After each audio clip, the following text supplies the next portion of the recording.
Hello, chick. Hello, hello, chick. Hello.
Themselves to the heavens.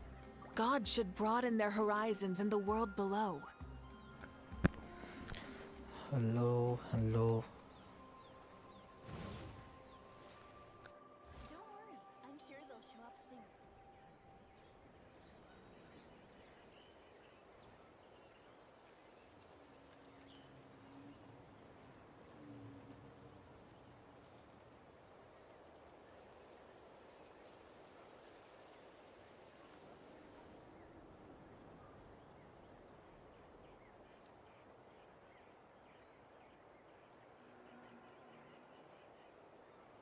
Don't worry, I'm sure they'll show up soon.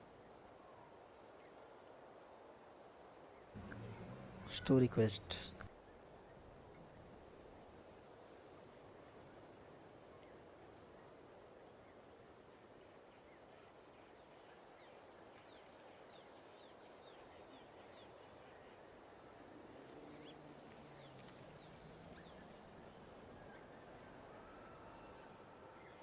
Don't worry, I'm sure they'll show up soon.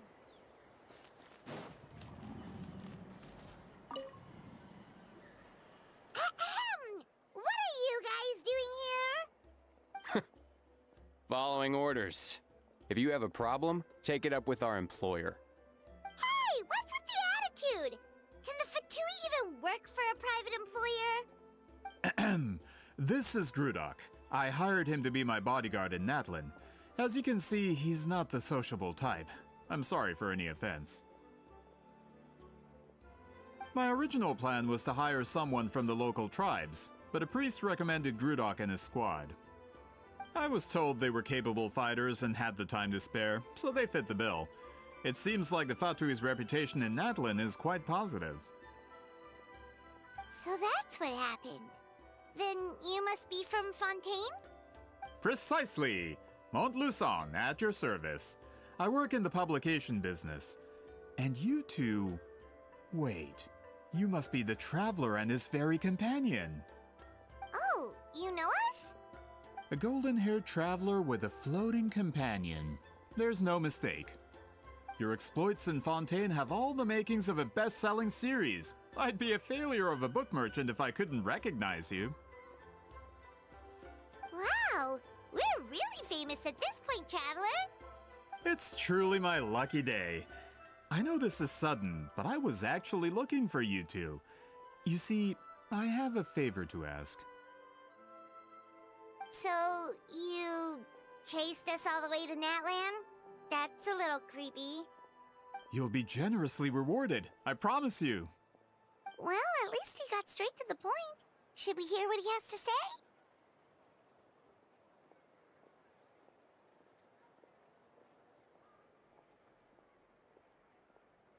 All right, we'll hear your request. You know the great shaman Sitlali, right? I need her help with something. Yeah, but the chances of her helping a random stranger just because we asked?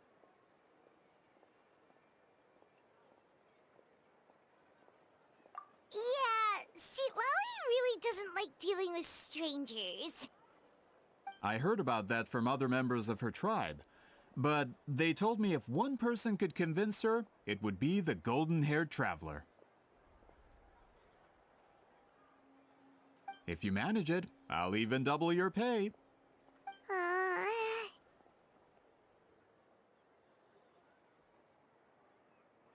Oh yeah, we should definitely get to the bottom of that first. It's kind of a long story, and there's tribal history involved, so you should hear it from an expert. Alia, if you could. Of course. I don't often have an eager audience for this kind of thing. Nice to meet you. The name's Alie. I'm a researcher from the Fontaine Research Institute. Unlike most researchers, I have a keen interest in ancient ruins. That's why I was invited to join Monsieur Montluçon's team. Have you heard of the legend of the great shaman Huitzilin?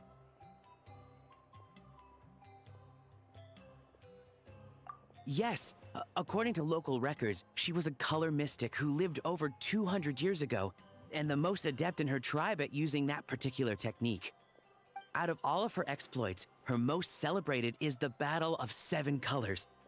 According to legend, the battle was triggered by an abyss invasion, one of the most brutal in Natlan's history, even from a greater historical perspective. Amazingly, Natlan was able to turn the tide despite being at an extreme disadvantage. The key to victory was none other than a color Huitzilin created on the battlefield. The color was extraordinary, illusory in appearance while also seeming to possess physical form.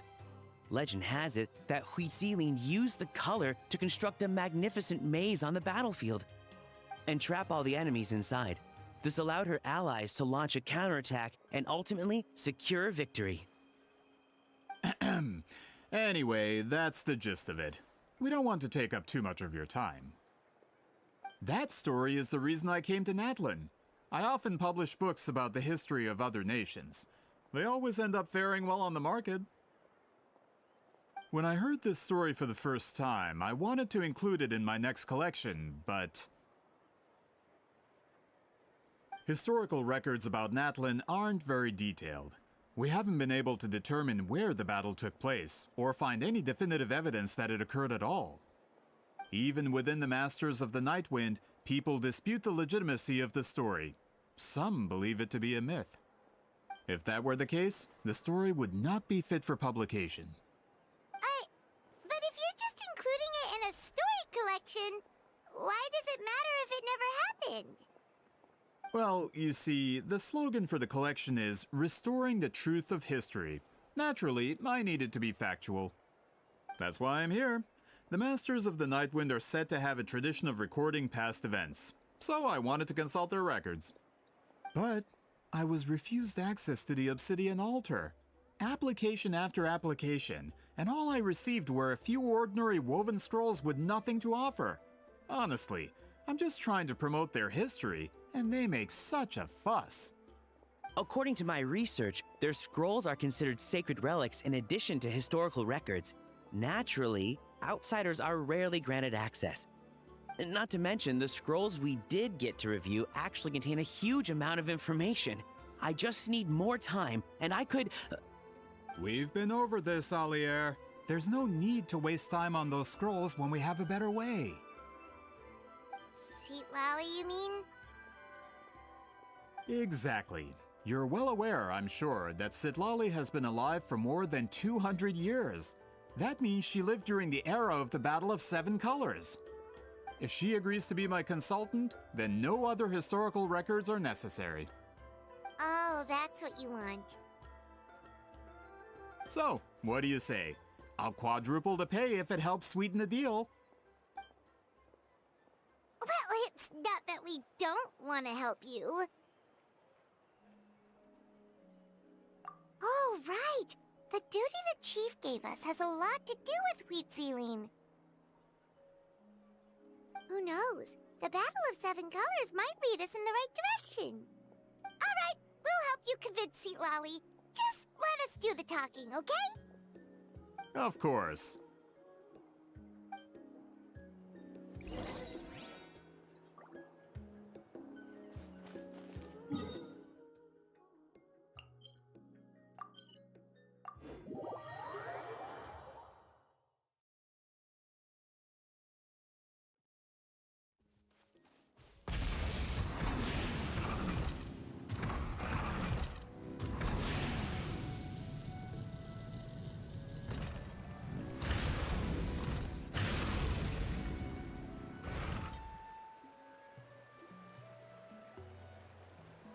So, this is where the great shaman lives? A bit far from civilization, isn't it? For someone like Seat Lolly, it actually makes a lot of sense. Is this graffiti her work too? I wonder if it's a cultural practice. If I could just copy it down, We're here for a reason, Alier. As agreed, you two can do the talking, and we'll wait for you here. Okay, we'll go knock on the door. Hopefully she's not hungover.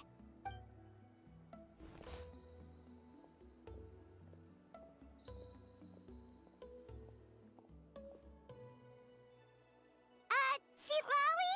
Are you there? We need your help with something! Oh, no response.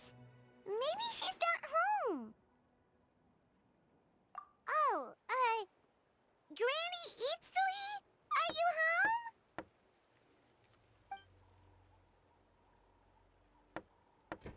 Hey, kid!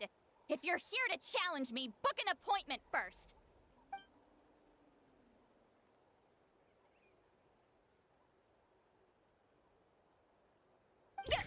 Traveler!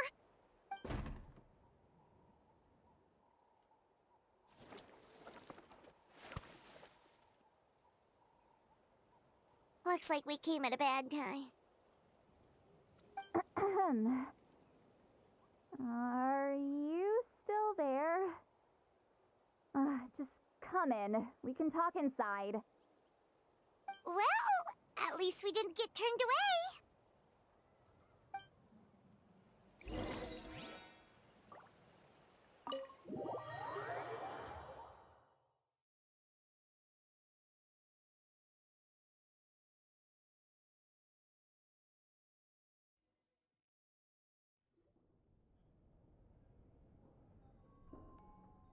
Huh.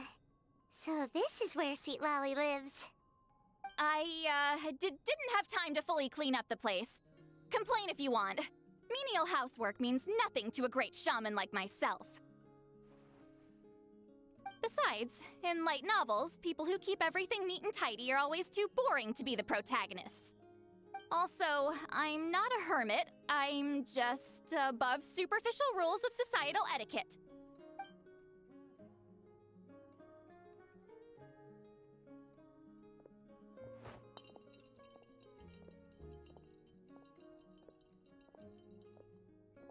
She sure does care a lot about what we think of her. Oh, and that spell I used to transfer my senses to you, you're not still, experiencing the side effects, are you? It's my duty as a great shaman to check that kind of thing. Oh, you mean when we could hear your thoughts? Nope. It's been so long, we don't have to worry about that anymore, right? Then why do I hear the traveler's thoughts in my head? What?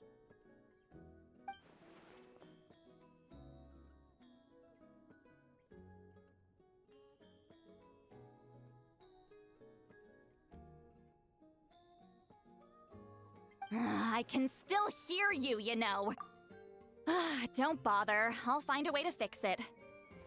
First you hear my thoughts, now I'm hearing your thoughts. It was just a simple spell. I use it on you, and now it's on the Fritz. Forget it. Just tell me why you're here.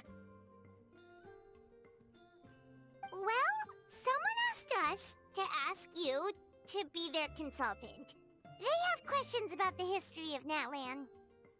So they asked the hero of Natlan to put in a good word? Sounds like they know I don't usually trouble myself with other people's problems. The pay is really good.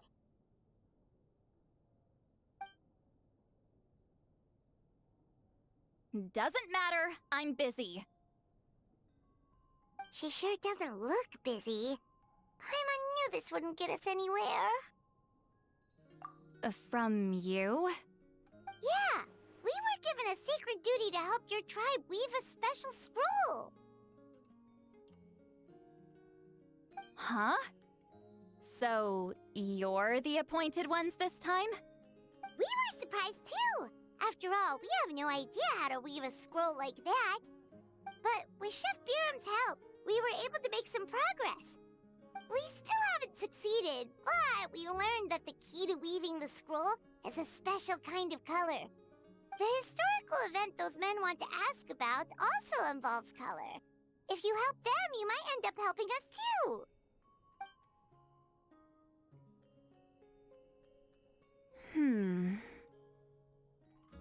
She's giving us that face again. Did Paimon not explain things clearly?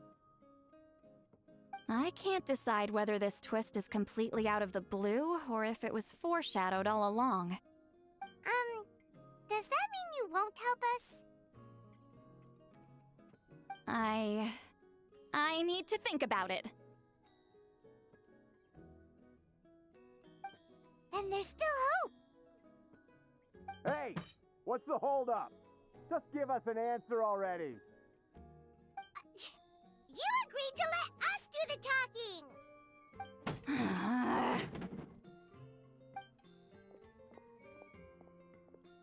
Seat Lolly!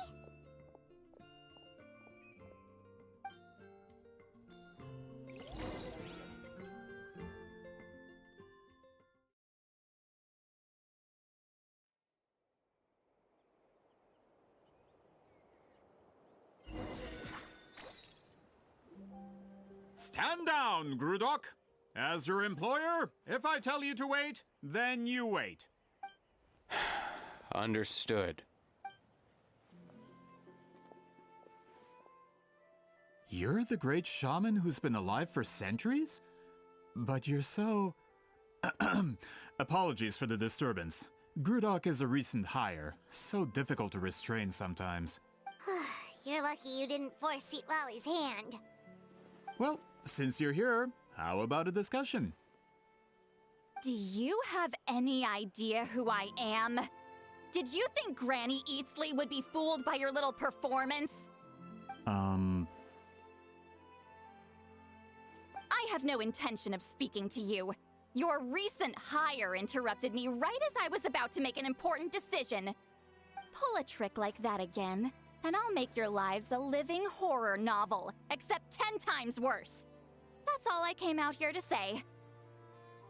Whoa. Traveler, we have a discussion to finish. You live up to your name, Granny Itztli. I apologize for the offense. I'm just surprised the Battle of Seven Colors didn't pique your interest. You're investigating the Battle of Seven Colors? Ah, the Traveler didn't get to that part? Yes, I thought the Traveler could help me convince you. But, if I'm not mistaken, you have a personal interest in this matter, don't you? I heard that the great shaman Huitzilin was a friend of yours.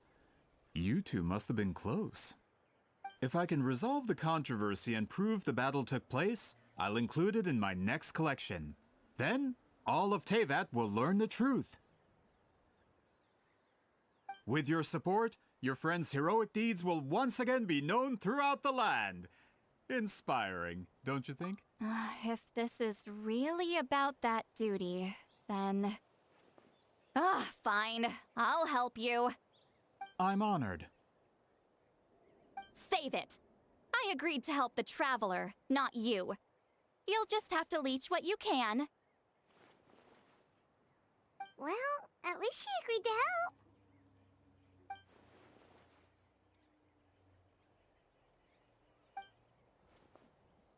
Who are you calling heartless? Not a problem. I always plan to work with the Traveler. So, did you directly experience any events of the battle? Do you have any idea where it took place? Can you think of any relics we could use to prove it? Talk at me, why don't you? Fine.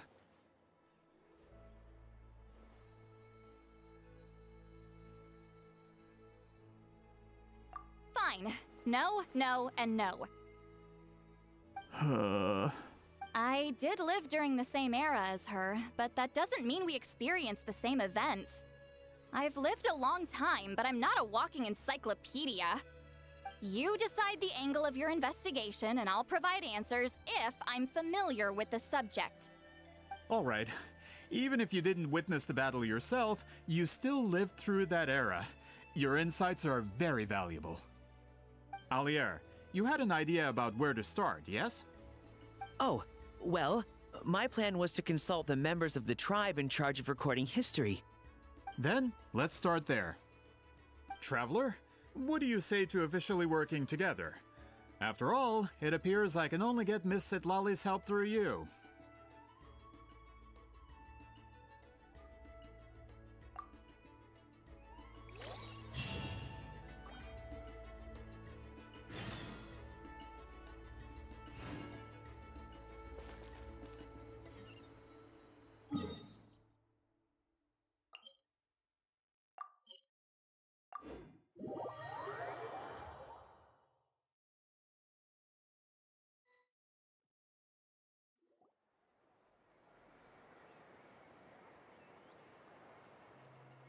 You don't seem super invested in this whole thing, Citlali.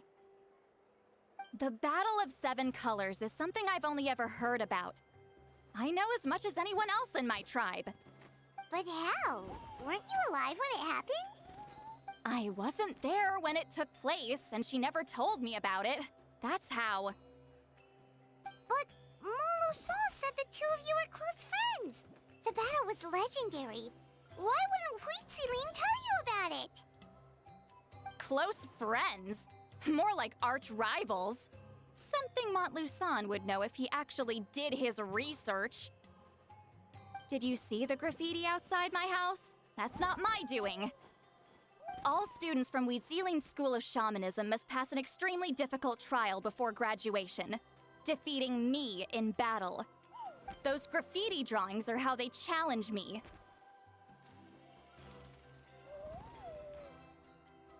Of course, none of them ever succeeded.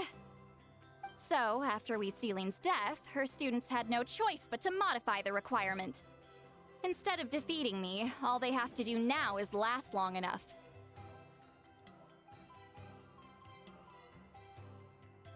As my rival, Huitziling only had one achievement that surpassed my own, and that was the Battle of Seven Colors. I can only assume she had some kind of secret technique at her disposal. It makes perfect sense that she kept it from me. I'm a fast learner. Telling me about the technique is no different than handing it to me on a silver platter. As if she would give away her one advantage.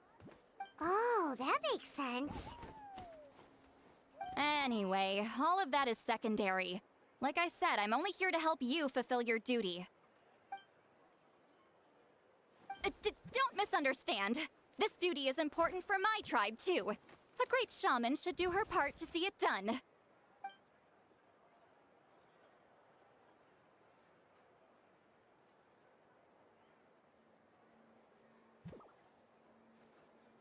Excuse you? I fail to see what housekeeping has to do with my duty as a shaman. Why is it that you're the one whose thoughts are exposed, but I'm still the one suffering? I need to get to the bottom of this. Excuse me, Great Shaman, but we have a situation over here. We could really use your help. Okay, okay.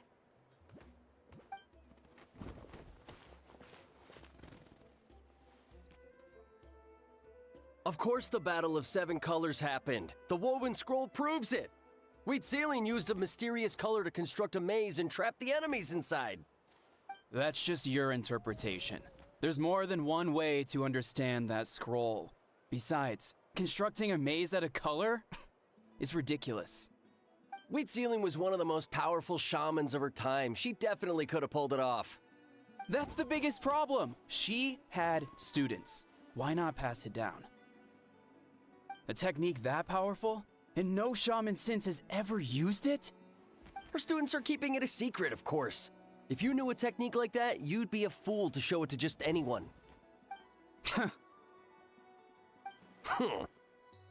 Oh, I didn't mean to cause an argument. I just wanted to ask, is there anything we can use to prove the battle took place? Of course it took place. Why would you need to prove it? You'll have to excuse him. Some people in our tribe insist on clinging to outdated views of history. I'd give up now if I were you. It only gets more ridiculous from here. Please don't fight. Wow, so the battle really is controversial. Am I the outdated one? Kids these days can't find anything better to argue about? These arguments are precisely why I hesitate to include this story in my collection. Neither side was able to offer anything useful. What should we do?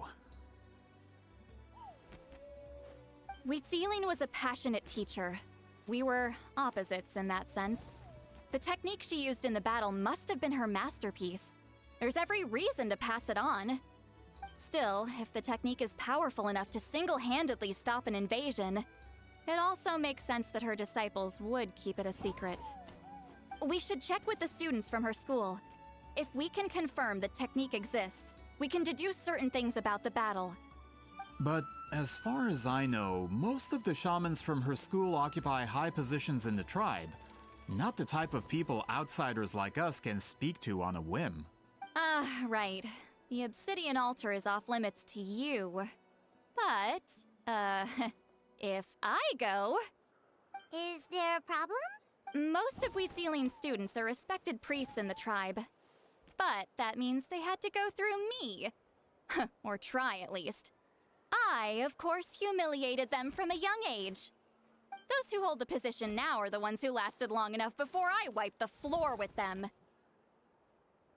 If I show up without warning, they'll run for dear life. That's not gonna get us any answers.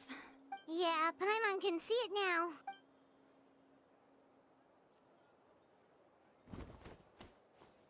Hey, don't jump to conclusions. That was just a metaphor.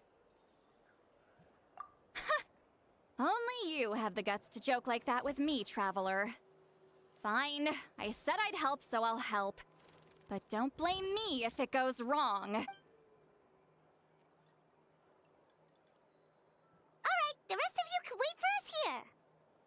We appreciate the help.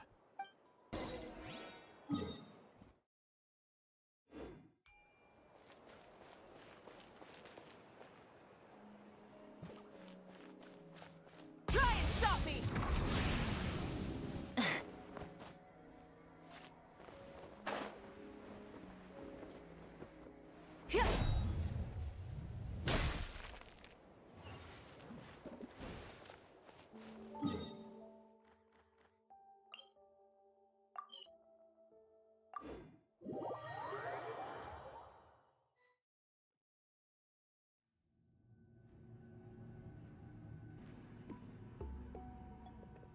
Oh, are you in the middle of a ceremony?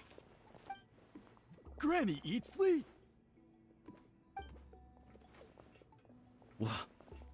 What is she doing here? Did some coward not show up after challenging her to a fight? Or is she here to officially take over the tribe? Whoa, it's like they really do see her as some kind of tyrant. No matter what, we'll defend our dignity as priests to the end.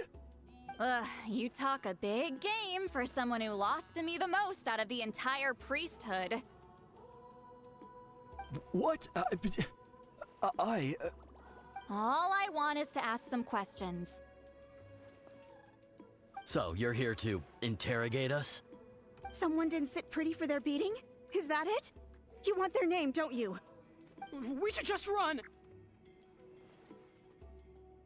Yeah, with the hero of Natlan here, Granny Eatsley will be on her best behavior. Sure, whatever you say. Oh, it's the Traveler and his companion. That does make me feel better. How can we help you? We wanted to ask about the technique you inherited from Huitziling. Huh. So you can eradicate our school once and for all? Disciples of our school have challenged her year after year, just as our master instructed. Sounds like she's finally had enough. Well, you're not wrong. If we want to protect our legacy, one of us needs to run! Not this again. Just how much did you traumatize them, Seatlally?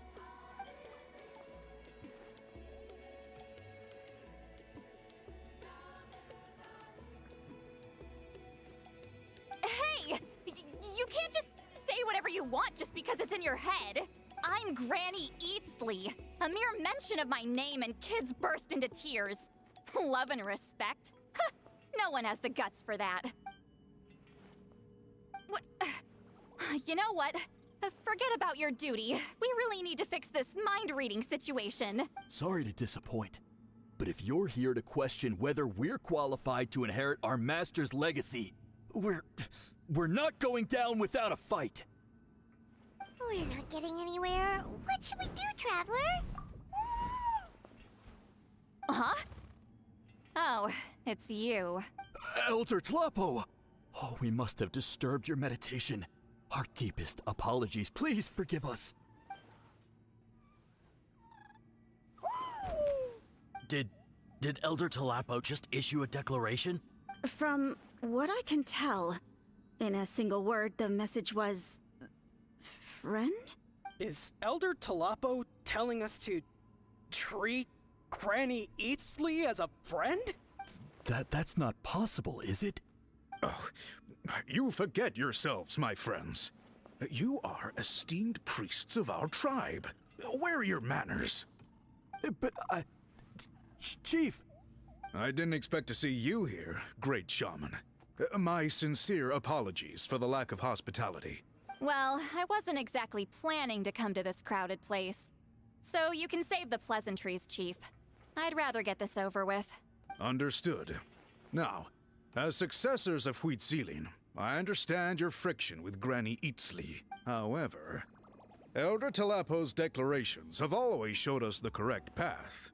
You would do well to respect his counsel. So, mind your manners and allow Granny Eatsley to ask her questions. Good thing Elder Tlapo and Chief Biram are on our side.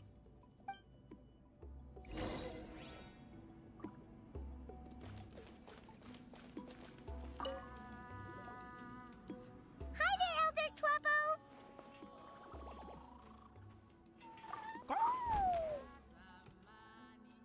Hey, he seems pretty happy to see us. He's the one who put you in charge of the scroll, right? Yeah, Elder Tlapo appointed us to the task. Elder Tlapo, huh? He's still Claw to me.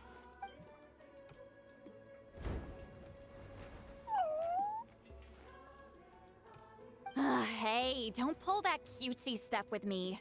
You're an Iktomi Elder now. You occupy an eminent and important position within the tribe. So, you already know each other? Claw was only this big when we first met. He was Huitziling's Saurian companion back then. She kept dragging him to my place, so over time, we got to know each other. She only came to my place to fight me. But at the same time, she always claimed to be my friend. She was the only one who dared to try, at least. Well, you've lived a long time. You've probably made a bunch of friends over the years, right? The more time you have, the more friends you lose. Oh, Anyway, let's get back to business. I hate talking about the past. Oh, 200 years and you still haven't given up, Claw? I still haven't made up my mind, so you should head back. Traveler, Paimon, let's go.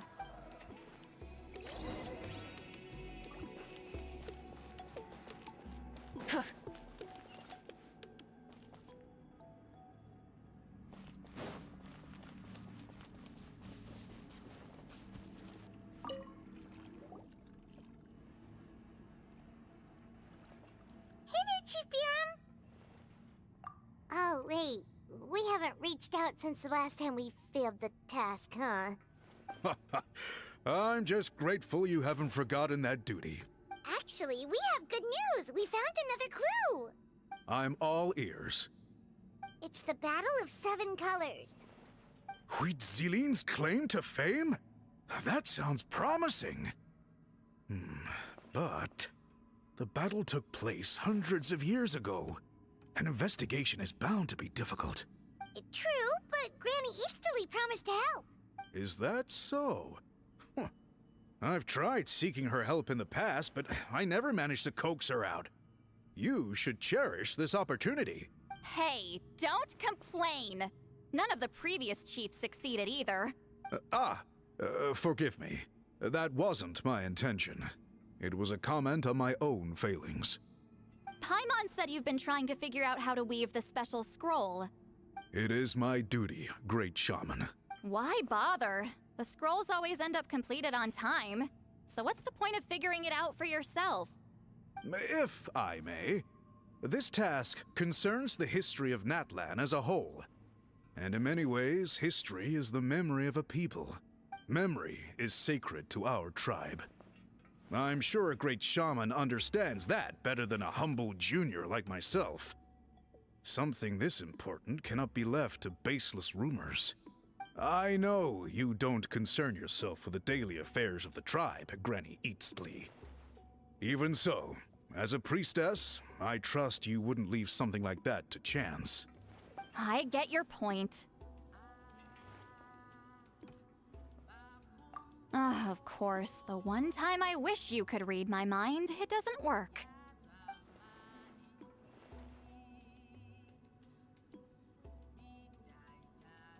No, that's not it. Huh? It's not important. Rest assured, Biram, with my help, the Traveler and Paimon will definitely be able to complete the task. You have my thanks, then.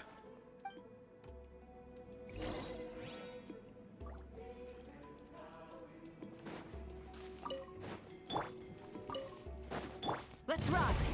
Full throttle!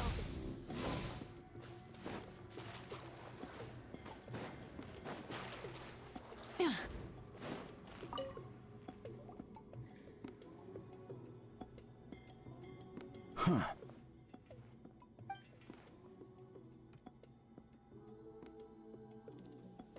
So are you here to test whether we're qualified to inherit Master Huitzilin's legacy?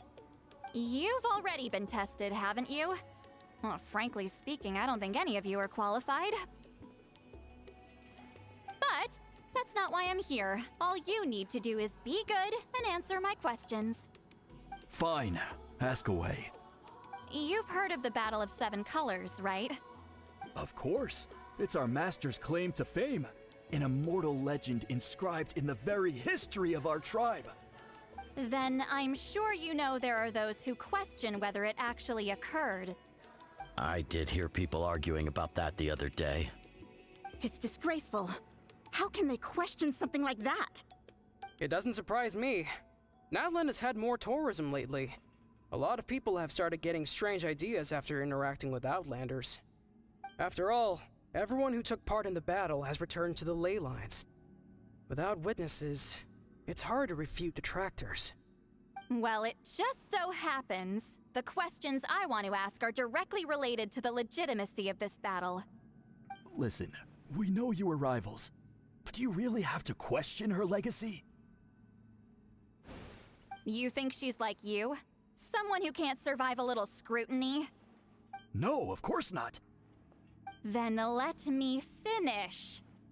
During the battle, Wheatsealing most likely used a technique powerful enough to turn the tides of war. I'm sure she was very proud of it. Proud enough to pass it on to her disciples. So, which one of you inherited that technique?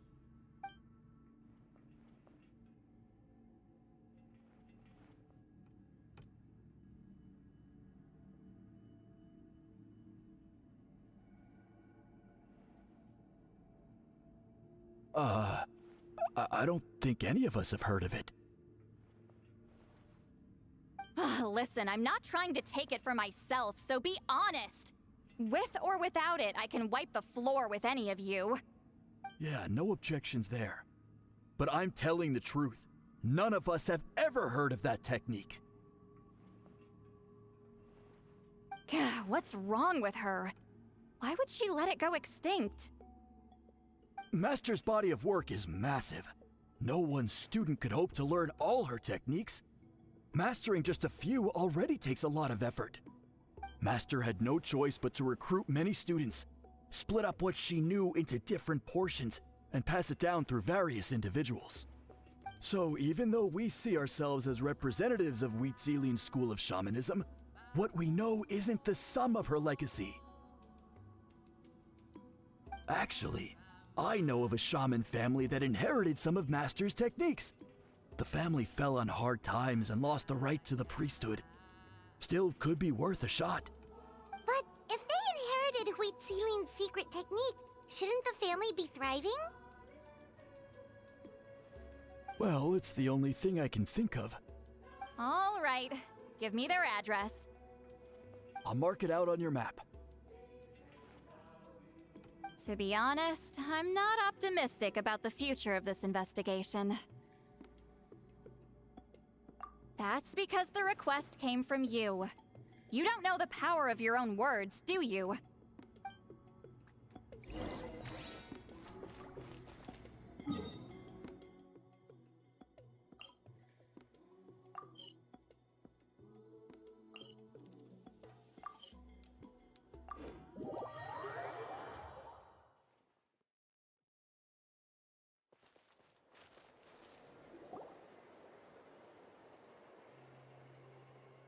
Proving the legitimacy of this battle seems more hopeless by the second.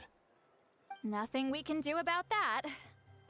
Well, even if our investigation ultimately proves the legend to be false, that's still a worthwhile result. Although I'm here for business purposes, I have a personal interest in this as well. I'm drawn to matters of historical truth. That's exactly why I chose to follow you, Monsieur Montluçon. Listen, I'm just updating you on the situation, not asking for your opinion. I don't really care whether you continue your investigation. Um... And Traveler, you came to me for help with your scroll weaving duty, right? You thought looking into the Battle of Seven Colors could give you answers. That's understandable. But based on our progress, I'd say this is a dead end. Instead of wasting time, you might consider taking a different approach. I'll try to think of another way to help you. Respected Traveler, let's not forget about the compensation I promised. You shall have it in full. Extra, if that's what it takes.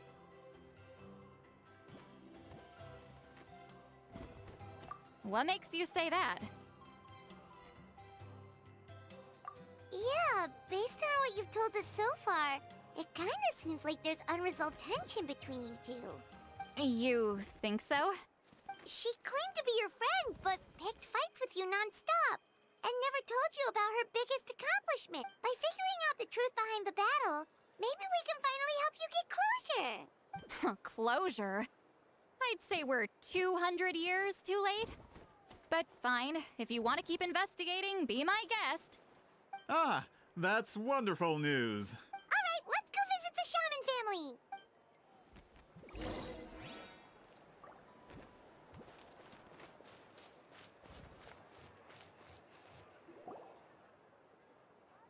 Hello, are you Aisha Man?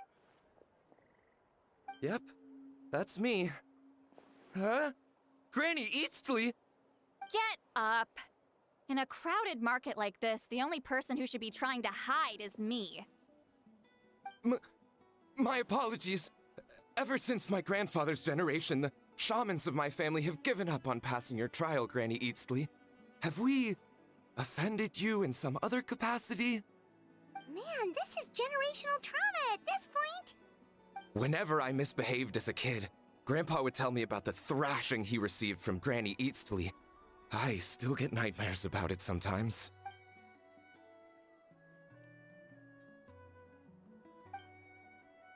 Hey, don't get any funny ideas.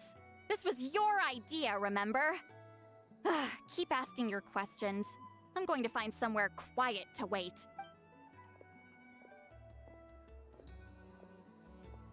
Okay, so your family studied under Huitzilin, right? Yes, although that pretty much ended with my grandfather's generation, unfortunately.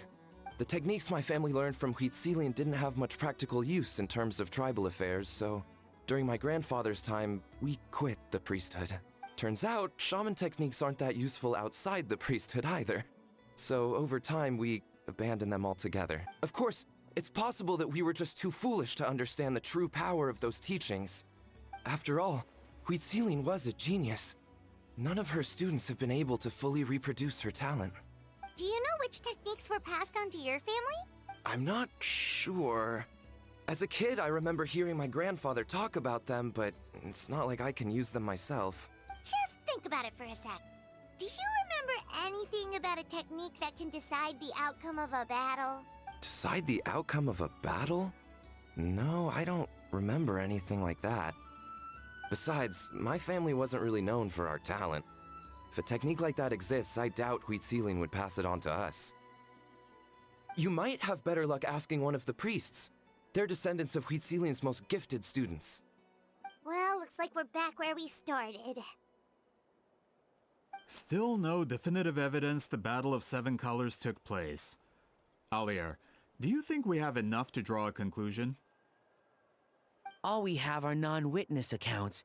We could put together an interview, but that's not going to hold up in academic circles.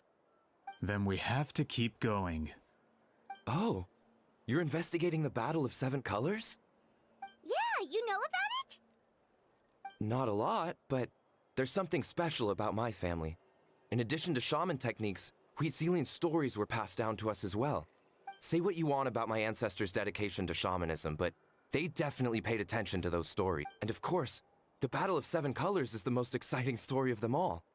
We don't need another story. We need something concrete. Does no one in your tribe understand that? I'm not sure if this is helpful, but the story passed down in my family is a little different from the one told in the tribe. Really? Well, it's Huitzilin's personal account of the event, so it's a lot more detailed. For example, in the version I heard, the battle took place in a location known as Chico Mostuk Cave. That means you can tell us where to find it. Have you ever been to this place? Unfortunately not. I studied maps of Natlan before we left, Monsieur Montluçon. I don't remember ever seeing such a name. Could your ancestors be mistaken, Mr. Eshemin? It's unlikely. My family may have let the shamanism side of things fall by the wayside, but we're serious about these stories. In the words of my grandfather, some things deserve to be passed down more than secret arts. If Huitzilin's version of events differs so much from the general understanding, that makes it even more likely the battle is completely made up. Yeah, that's disappointing. Oh, hold on. You mentioned the Chico Mostuk Cave? Oh, yes? Can I clear something up for you? It's been more than 200 years. Huh. I never thought I'd hear that name again. What do you mean?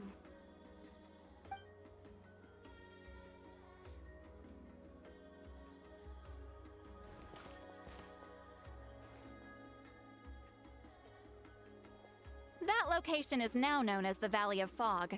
The Chico Mostuk Cave is what it was called 200 years ago. Precisely when Huitzilin was alive. That means, Monsieur Montluçon, we can confirm the original site of the battle. Once we get there, the evidence we need should be at our fingertips. Just when we thought all hope was lost. I never doubted you, great shaman. allow me to present you with a gift as the. Save it. Flattery won't get you anywhere with me. Wait, Mr. Montluçon works in publishing. You're a huge fan of light novels, right, Sweet Lolly? Maybe he could get you some that are out of print. Really? Out of print, huh? Sure. Do you have any in mind? Well, if we're talking collectibles, then the first edition of Shogun Almighty Reborn as Raiden with unlimited power is a must. It's the first major hit of the isekai genre. Several editions have gone to print, but copies of the first edition are exceedingly rare and valuable. I see. There's also its sister work, Pretty Please Kitsune Guji. It was Yae Publishing House's attempt at gauging the new market trends. It's opened the door to a new genre after readers grew tired of isekais. The sales speak for themselves. Actually, Yae Publishing House released a limited edition not too long ago. But it's almost impossible to get. Anyway, I'll take those two. Sorry, I'm not sure I caught all that. What were the titles again? Reborn as Kitsune Guji? These two titles are among the most successful and well-known works in the entire industry. You're telling me, as someone who works in publishing, you've never heard of them? I'm a merchant from Fontaine, after all. Regarding this particular genre from Inazuma, I'm afraid I lack your level of expertise. Amateur.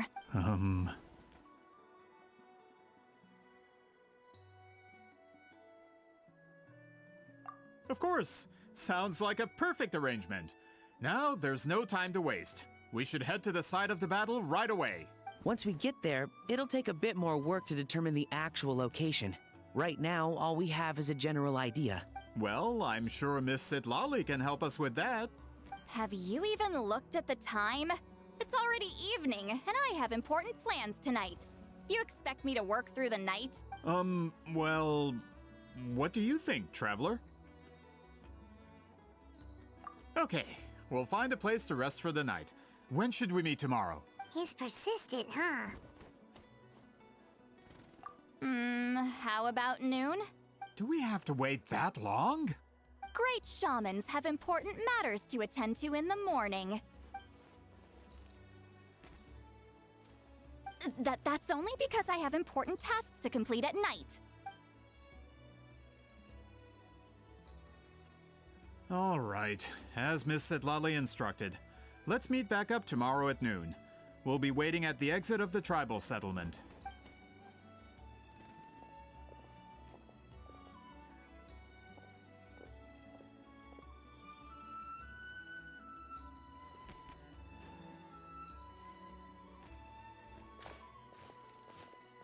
Sorry, I just wanted to ask, is Granny Eatsley satisfied with my answer? Yeah, of course. You really helped us out. Oh, good. I'm glad I didn't offend her somehow. You're really that scared of her? To be honest, Granny Eatsley almost never interacts with ordinary tribespeople like us. Everything we know about her comes from rumors. She's a powerful shaman who's lived for over 200 years. As a great hero, you're probably the only one who isn't intimidated by her.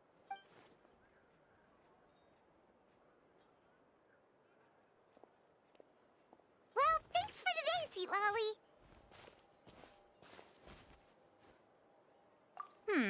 That's quite considerate of you. All right, let's grab a few drinks. Just like last time. Wait, didn't you say you had important plans tonight? What did you think I meant? Does that mean you've gone drinking every night for the past 200 years? Now Paimon's worried about your health. No, I've had enough socializing for one day. I know somewhere quiet. We can just buy some drinks and head over.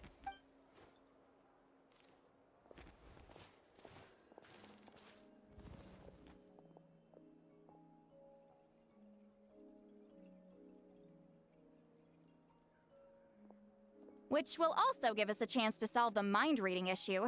Considering the necessary spell work, I'd rather do it in private.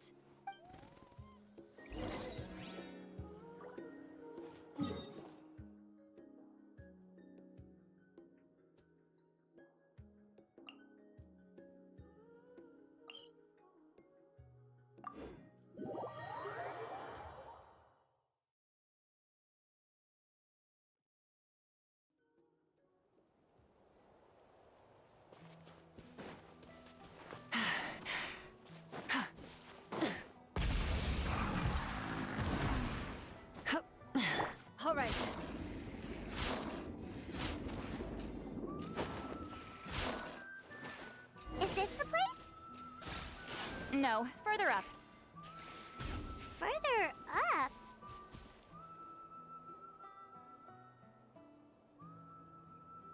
Whoa, this is like a secret base!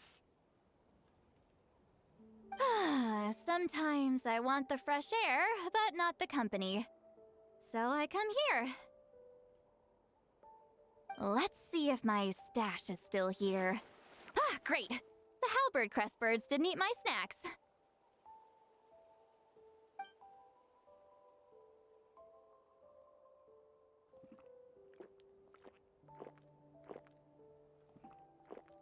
Now for the mind reading issue. Give me your hand. It might take a little longer, actually. I just need to share my senses, make a clean break.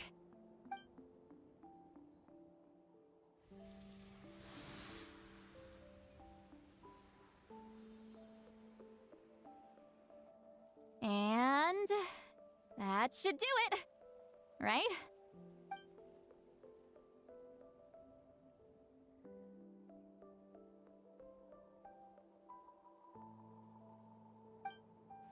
You're not wrong. Hold on. Why do I still hear you in my head? Oh, did I not separate our senses completely? Maybe using my palm isn't enough?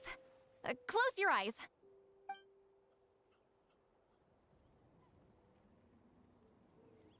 Oh, please work, please work. A great shaman should be able to handle this.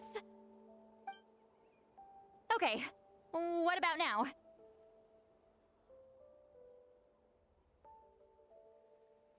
Huh? And now? Huh. Whenever I try to remove the effect, it just flips direction and gets worse.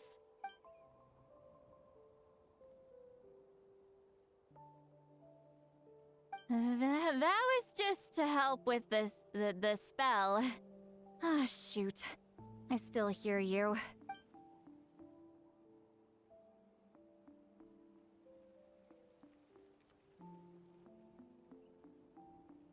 For a human soul, to lose the boundaries of the mind is to drown in the sea of consciousness without a concept of self. Wait, that sounds bad!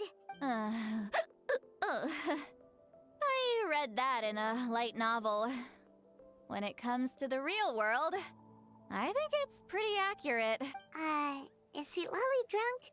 She's not making much sense. Anyway, we'll just have to leave it for now. Hearing the Traveler's thoughts isn't that bad, right? You should just tease him. That's what Paimon would do. It's just... I'm not good at this. I'm not used to being close to people. Sorry, I said we could be friends, but I guess I'm not ready. I'm used to being Granny Eatsley. Someone intimidating, someone people are scared to approach. I don't have to deal with people that way. Yeah, Paimon's been wondering, why do you insist on living so far away? You could easily become a leader of your tribe, someone everyone loves and respects. When you live as long as me, a person is like a flower. The color draws you in. You water it to see it bloom. It rewards you with its fragrance, but it doesn't last. With the passing of the seasons, everything withers away. You can try to water it, but it will never bloom again. Even if the same plot of soil is covered in flowers the following year, the one you remember won't be there. That's just how it is. Most of the people in my life will be gone one day, just like a flower. Getting close means losing friend after friend for hundreds of years, until the weight of their memories crushes my soul. If people don't care about me, then I don't have to care about them. It's better if the people in my memories are nothing more than fleeting strangers. Citlali. You won't live as long as me, so you don't have to worry about that. Really? Then you should understand. Nearly everyone you know will be gone one day.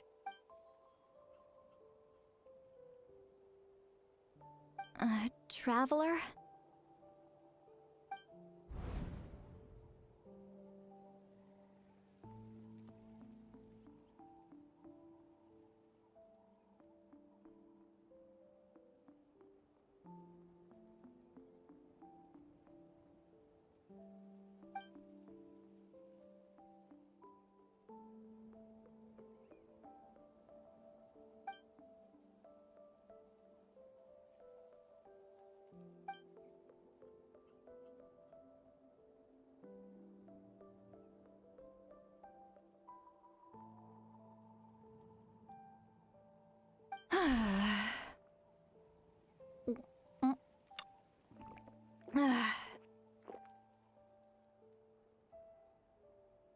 Is something wrong?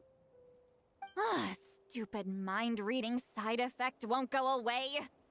It's not like I want to hear you complain about me all the time. Okay, she's definitely drunk. See, Lolly, maybe take it easy? At this rate, you might sleep past noon tomorrow. I'm not drunk. I remember everything the Traveler said. Just gotta think of a response. I'll think of something. Uh-oh, not this again. Is she asleep? I'm fine.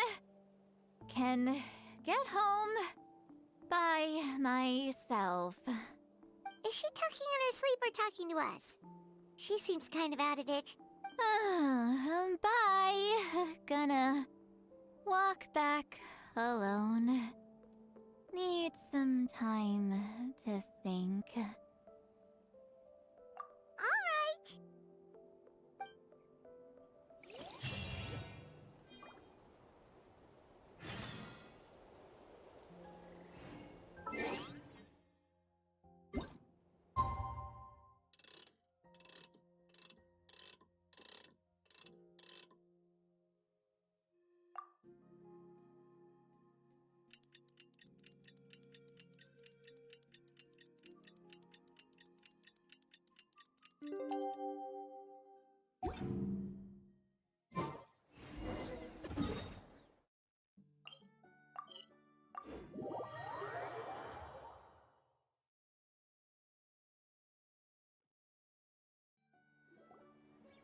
This should be the place we decided to meet yesterday. Who knows if Sweet Lolly will show up on time. She drank so much last night, she might not even be up yet. Ahem. Sweet Lolly! No need to sound so surprised. Drinking is just a way to pass the time. I mastered the art of moderation long ago. Last night doesn't count. It was a minor slip-up, that's all. Anyway, I gave everything a lot of thought, and I think you're right about something. The Battle of Seven Colors holds the key to a lot of the answers I've been searching for. So that's why you're here so early. Traveler, great shaman. Sorry to keep you waiting. Shall we head out?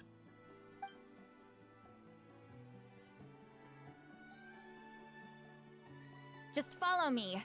I'll confirm the location myself. Of course.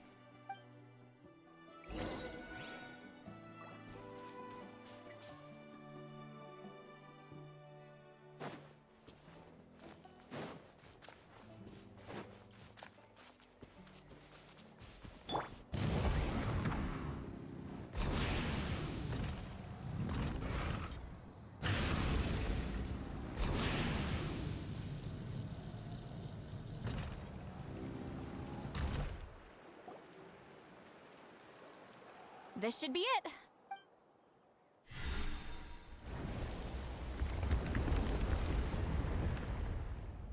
So the battlefield is inside this place. That could explain a lot of our academic questions. Don't lose focus. Once we get to the actual site of the battle, all the evidence needed for publication will be at our fingertips.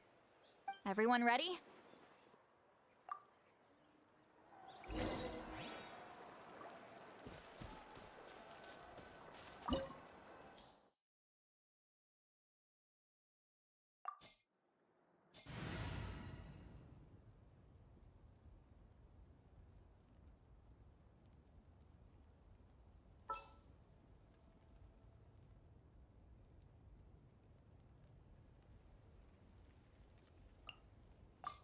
All right, let's head off.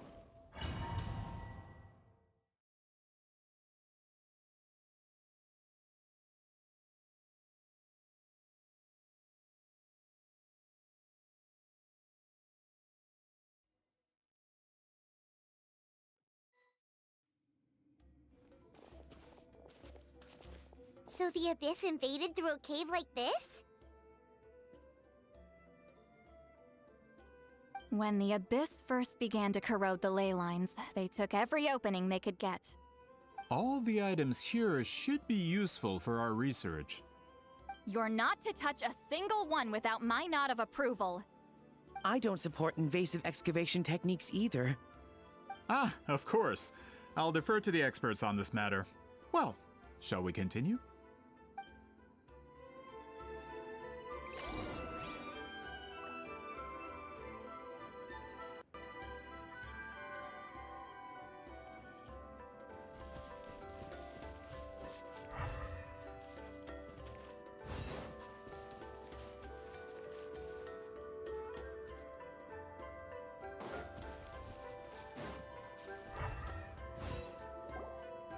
There are weapons here from every tribe in Natlan. The battle must have encompassed the entire nation. Sounds like we're getting closer to what the legend describes. But all we can really say is that a battle took place here. There's still no evidence of any colors or some elaborate maze. Wow, you're really invested in the Battle of Seven Colors. Well, it's the reason I came to Natlan in the first place. Grudok, send some of your men to search the area. We might miss something all grouped together like this. All the bases. You got it. Don't jump to conclusions. Of course this isn't the site of the actual battle. We have to keep going.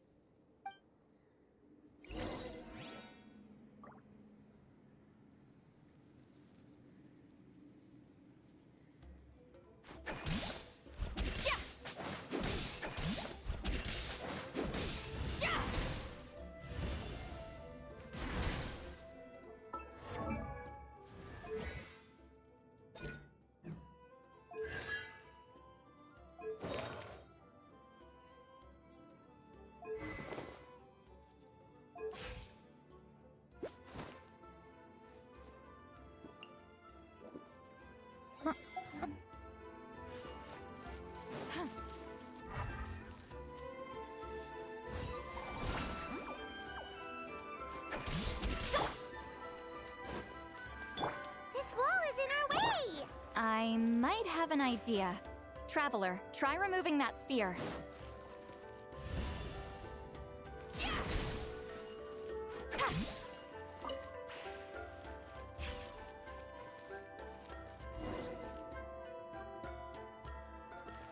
Whoa, we passed straight through! What was that? Some kind of color magic? It's very close to the technique Wheatsealing might have used.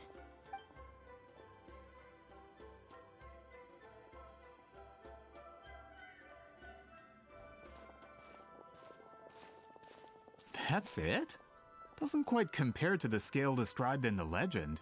Still, what a terrific archaeological find. Enough chit-chat. We should keep going. The deeper we go, the more we'll find.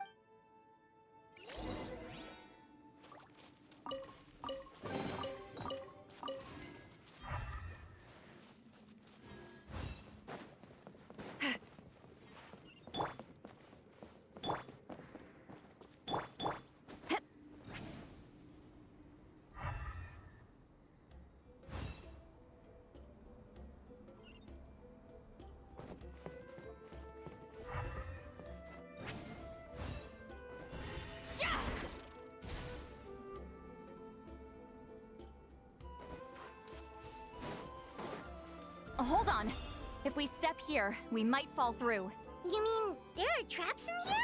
Remember how we were able to pass through the wall just now? It must have been because, on our person, we were carrying the same color as the wall. Whoa, you're right. We can keep going now.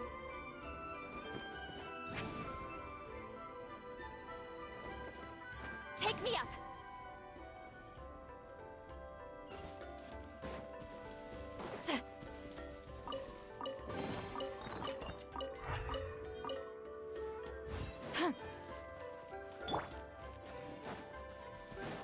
All right.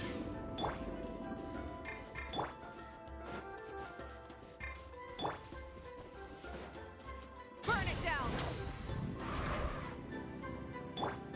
All right.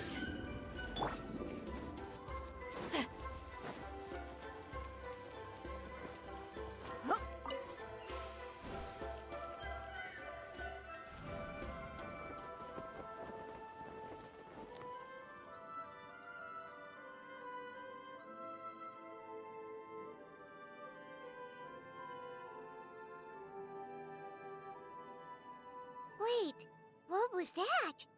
What is this place? Look!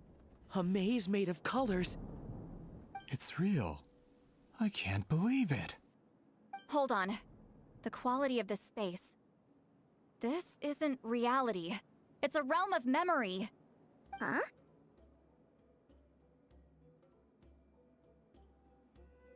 No. This is a space constructed using memories as a medium. The principle is similar, but the two are not the same. Correct? Wheat Celine? What? No. It's just a trace of her consciousness left behind after creating this space. Friends, this is my question to you. What is our strongest weapon against the Abyss? In my opinion, it's memory. After all, is it not after losing the capacity for memory, love, and compassion that our enemies fell to the Abyss? That is why, with our memories, we possess a power the Abyss cannot hope to match. I have discovered the perfect medium for us to wield that weapon. You know it as color. The more cherished the memory, the more vivid its color. As memories disappear, their color fades first. That is why color is the best vehicle to wield the power of memory. Guided by vibrant colors, your capacity for memory is what will allow you to navigate this maze. Without that capacity, enemies will fail to cross the barrier in front of them and be trapped here for eternity. So, be brave, my friends, and march forward! Any ideas, Sweet Lolly? Sounds like she left a tutorial. Not surprising. She always did have to handhold her talentless students.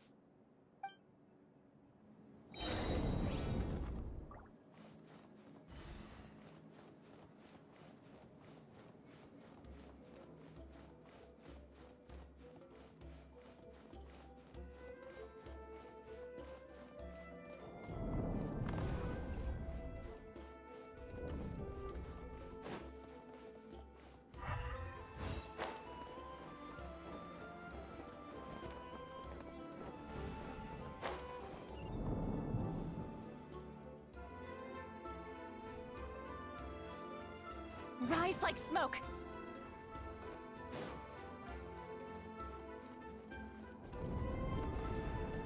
There are monsters here too? Abyss creatures. Likely trapped here for some time. Looks like a few monsters made it out of the battle all those years ago. Lightning's echo! Clouds high. The birds call. Show no mercy! You two! Time to end!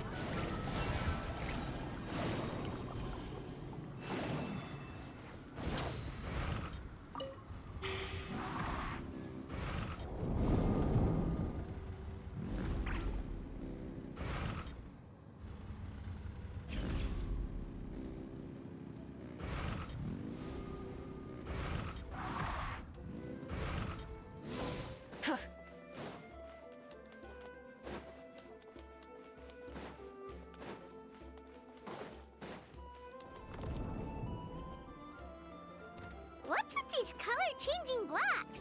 You and Sweet Lolly fell through all of a sudden. You scared Paimon half to death. Must be one of the mechanics of the maze. I'm guessing the purpose is to help allies navigate this place. Oh no! More monsters? Ah, shoot. They're blocking the way forward. Let's get rid of them.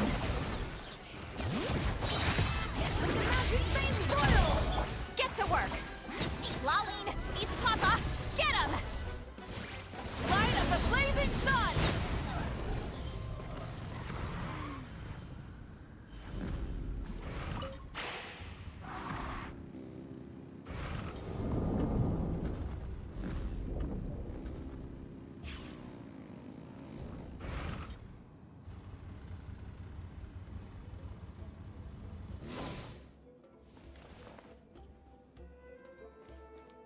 This place is so pretty. If not for those monsters, Paimon would have never guessed this was a battlefield. The showmanship's not bad, I'll give her that.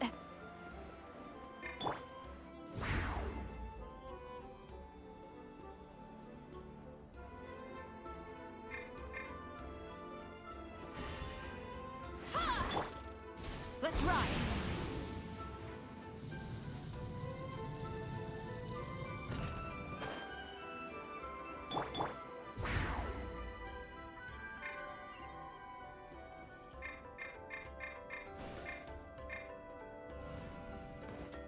Is this a bridge made of colors? Don't sound so surprised. We just need to cross and we should reach the end.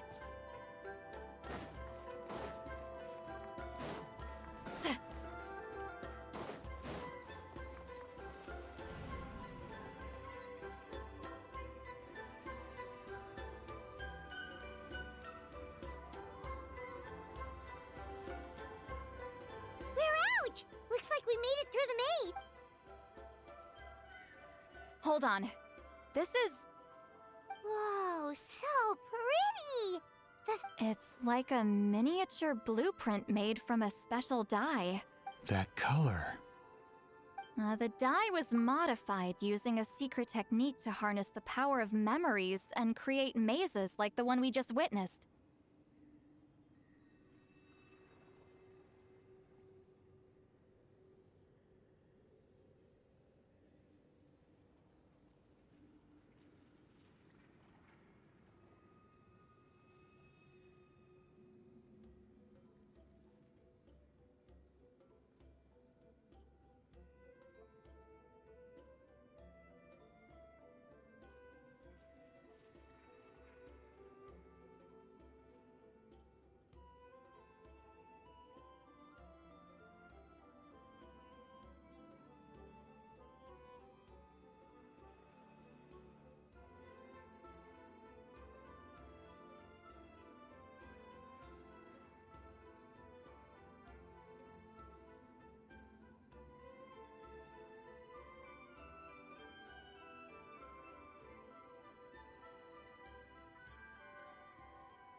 Without that power, it's just a normal dye.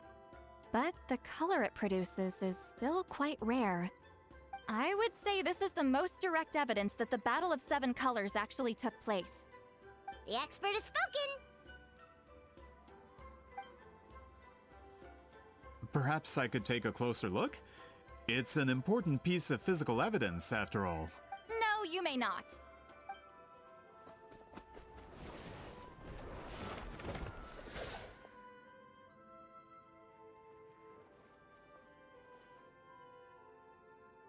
What are you doing?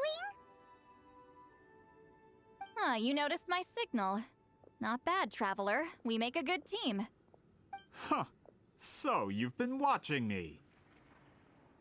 A self-proclaimed book merchant who's never heard of Shogun Almighty reborn as Raiden with unlimited power? Please, that work was a commercial success across Teyvat. I knew you were fishy, but I didn't expect you to pull something like this. Monsieur Montluçon, we just need a few pictures for our research, not the artifact itself. What if it gets damaged or destroyed? Shut it! I couldn't care less about preserving this piece of trash. I would destroy it right now if I could.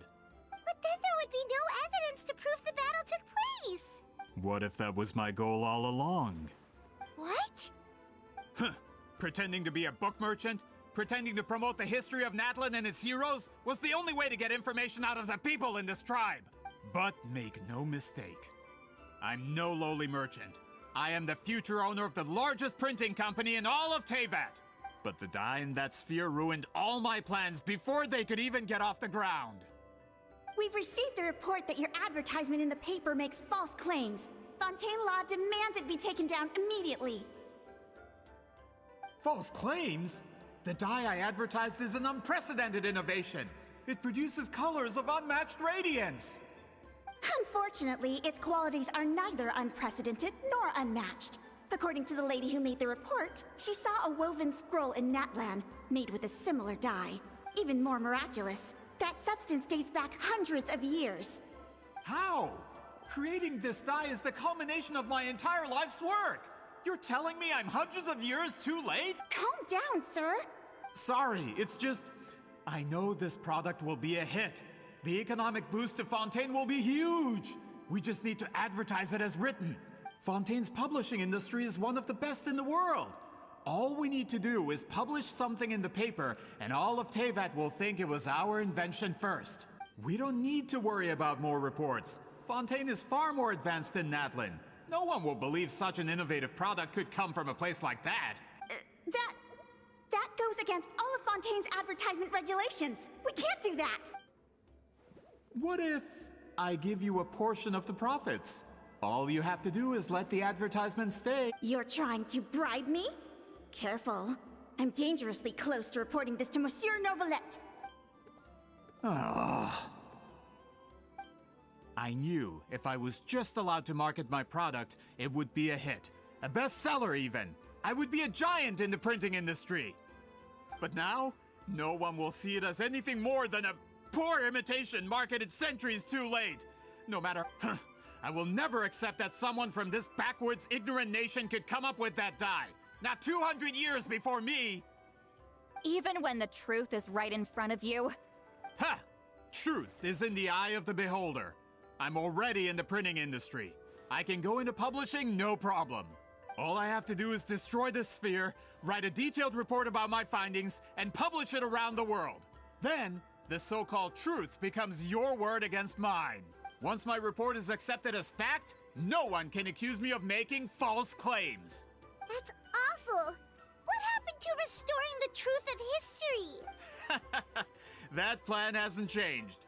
I will continue to spread my truth for all of Teyvat to see. Ah, you mean a hero of Natlan who's not actually from Natlan? And a great shaman who, according to rumor, abandoned her tribe long ago? From a practical perspective, there's no reason for either of you to stand against me. Shows what you know. Oh, since you like rumors so much, have you heard the one about what happens to people who get on my bad side? Ah, the wrath of Granny Itzley. Like I said, our interests aren't at odds. I knew from the beginning that you would accept my invitation, considering Huitzilin was your rival. You've lived longer than her, you're far stronger than her, and yet, she has always been more revered than you. Now, that can change. With the backing of the printing industry, I can take any book and send it to all four corners of Teyvat. This part of Natlan's history will be mine to tell. And in my version, I can erase the Battle of Seven Colors. You can be the one to have all the glory. That's not real history. That's a no, then? Your history means nothing to me. But it's not allowed to stand in the way of my Mora. Done running your mouth? Good. Before... If this comes to a fight, per my contract, you're gonna have to go through me. That's right. I didn't pay all that Mora for nothing. Wait, aren't you subordinates of the captain? Why are you helping someone who wants to erase Natlan's history? The captain. You actually bought that? United in the pursuit of Mora, we travel the land to collect debts. Our loyalty is to Regrader, his interests, and his wealth. Regrader? The captain means nothing to them. They serve a different harbinger altogether. Regrader! This man has the potential to become a giant in the printing industry and disrupt Fontaine's economic system. This aligns with Regrader's interests. It's all been a lie from the very beginning! I don't care who you serve. When it comes to punishment, I don't discriminate.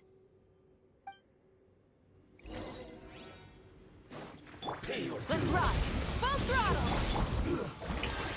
Let the world collide! Let's move. Hear the echoes of the valley! Fallen leaves, adorn my night! Cut! Fulfill our pact! You two! Time to end! Rise with the sun! Can't run from death. That's what you get for messing with the hero of Natlan and Granny Eatsley!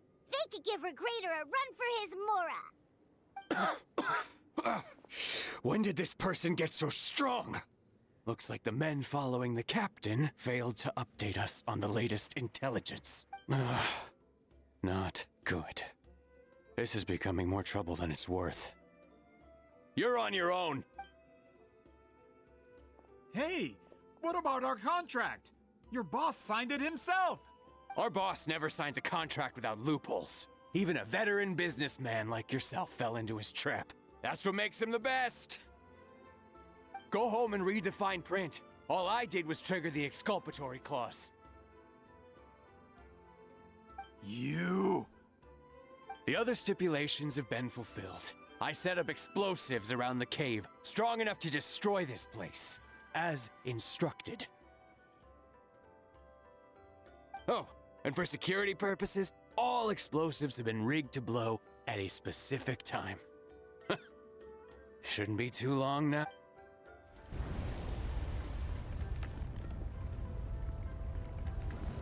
What? This whole place is gonna collapse? You were supposed to wait until I made it out! Are you trying to kill me? That depends on how fast you can run. I'm off. Ah!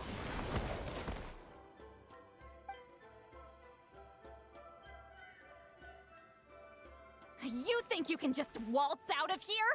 Traveler, stop them, and then we'll make a break for it. If I'm caught, I implicate my boss. Time for the backup plan. Wait, don't!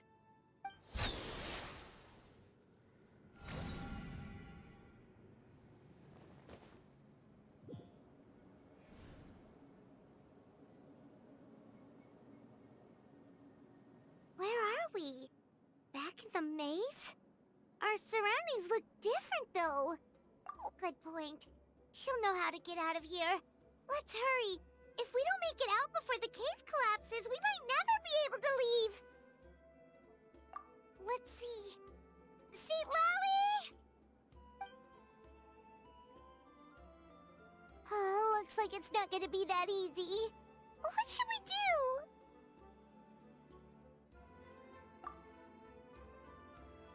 The special color? The one you saw in that woven scroll? Why would it appear around here? You're right. Lead the way, traveler.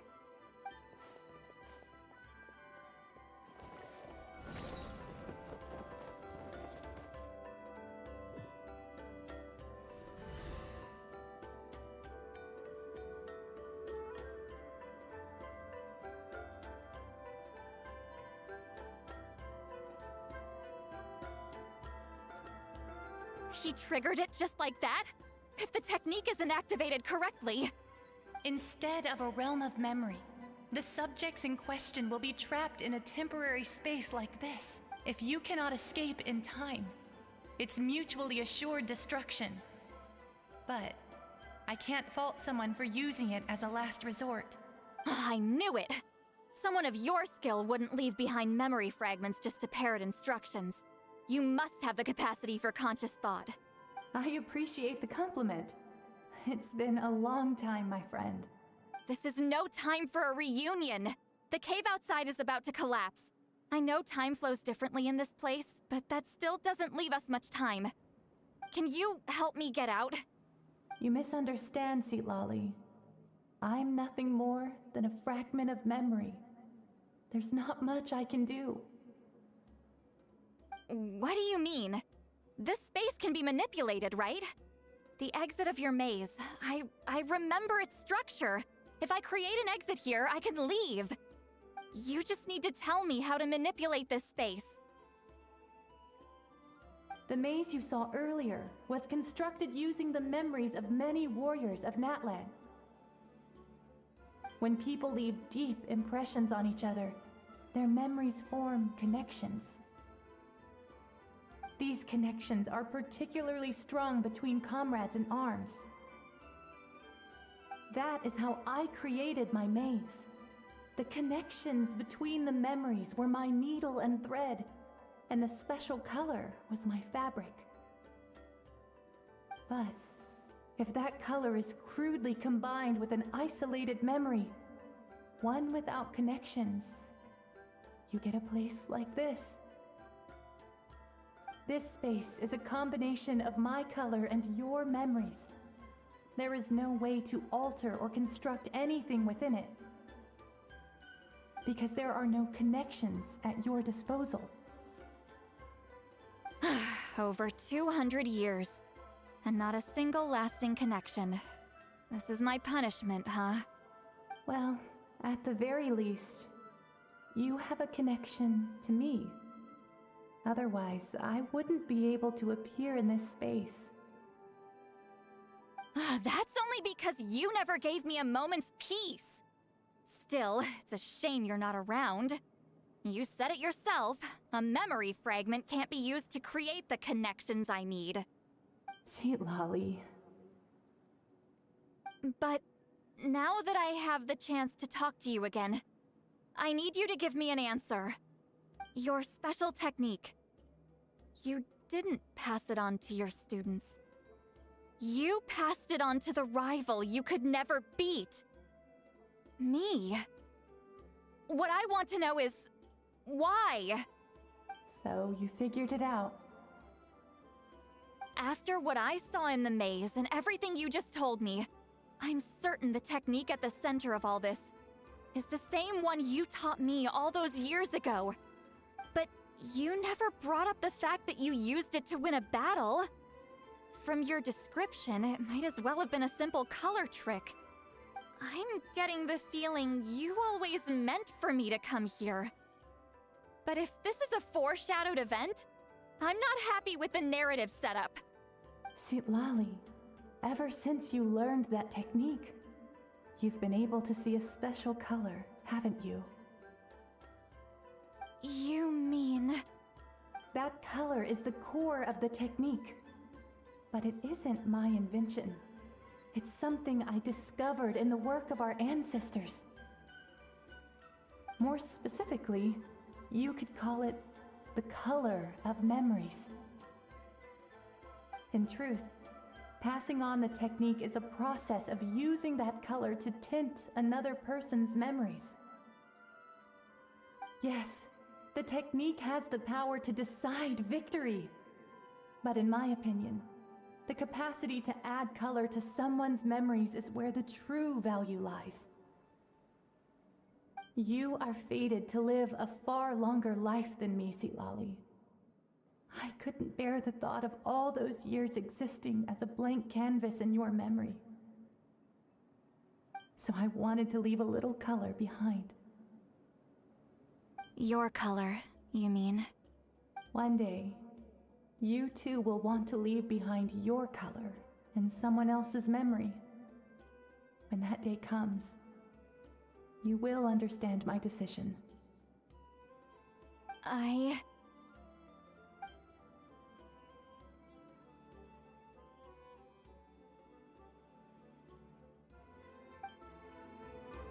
have to get out of here. That's the only way to rescue them.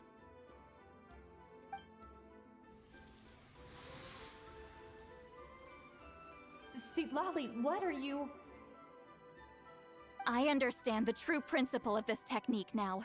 If I can't construct an exit, then I will separate this color from my memories by force! But you could lose a portion of your memories that way. I know, but my memory is just a blank canvas I've neglected for 200 years. My friends are worth the risk. Traveler? When you entered the realm of memory I constructed, I used your memories to learn about your recent experiences. I have a feeling you're the one who will be saved this time. After 200 years, someone has appeared by your side. The kind of person I could have never anticipated. The Night Kingdom harbors Natlan's memories, and the Traveler's connection to that realm is incredibly strong, surpassing even the shamans who worship the Lord of the Night. This means that, even without your tutelage, he can see the color of memories. What did you say? Although he doesn't know how to wield it, he unknowingly left behind a trace of color in your memories. That was enough to guide him to this space. You now have a connection at your disposal. Well, Sitlali, it looks like part of this was foreshadowed, but the rest is a surprise. Traveler? Traveler! That's Sitlali's voice! She's just up ahead! This is goodbye, my friend. Your memories over the past 200 years are much more than a blank canvas. Cherish them. Wheatsealing. Sitlali! Paimon! Traveler! Hold my hand.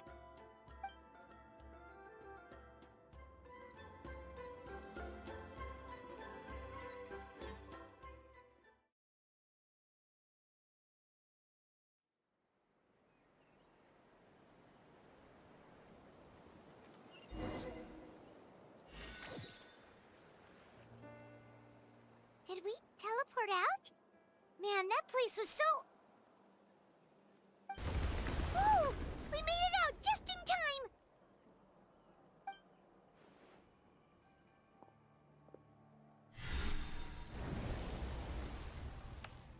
Wonder what happened to the Fatui guy and the others. He was most likely trapped inside that space, just like us. The external structures supporting that space would have collapsed with the ruin. Unless he managed to escape, he would have been crushed. He still preferred that to being caught, huh? They were standing a bit further away, right? They probably weren't pulled into the space. Maybe they already made a run for it. Hello? It's one of Malu Son's employees! Quick, restrain him! Oh, I can explain. I had no idea Malu-san was such a terrible person. I couldn't stop him from running, so I stayed behind and tried to find people to help rescue you. I'm so glad you managed to get out of there. Either way, the guards will take you back to the tribe. You'll be their problem. I understand. Anyway, I'm not here to harp on you. I just need to know one thing. Which way did he run? He went that way, but I'm not sure if you can catch up. That way? Huh. Unless he suddenly grows a pair of wings, I think we're okay. Traveler, Paimon, come with me.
Something felt off about him yesterday, so I set a few things in motion.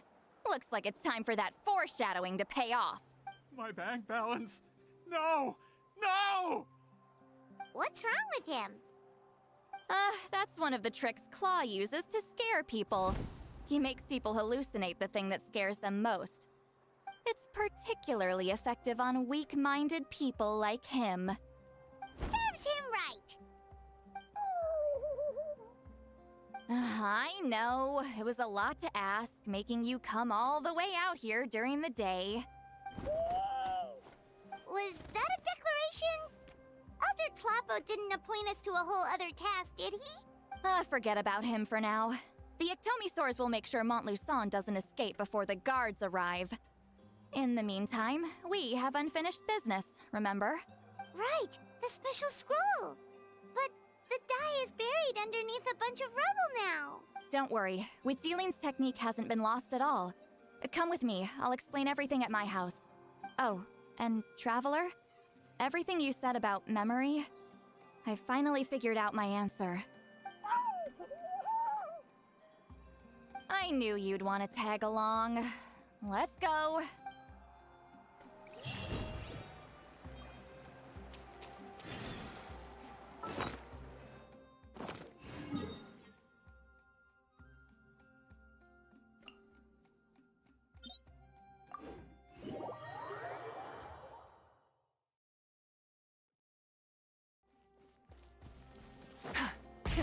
Rev the engines!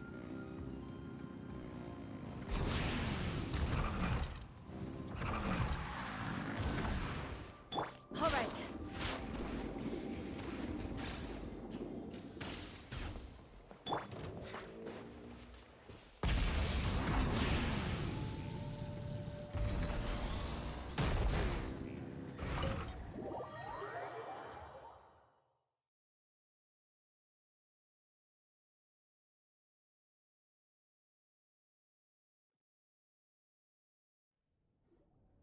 Now, when it comes to weaving the scroll itself, you don't actually need to lift a finger. But if we're going to pass on Huitzilin's technique, your participation is critical. What are you saying, Seat Lolly? Follow me.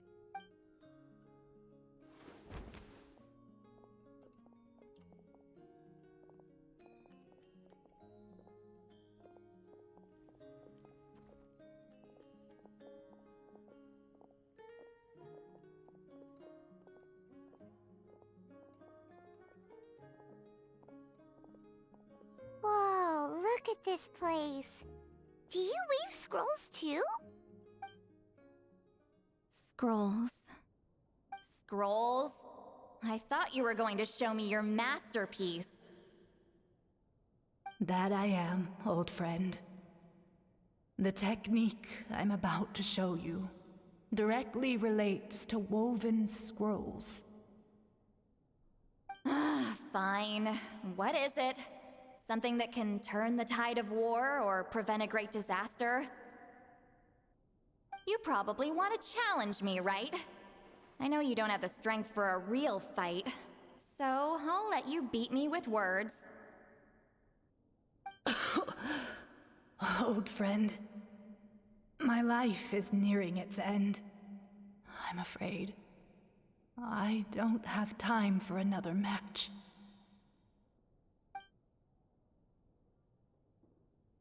Hey.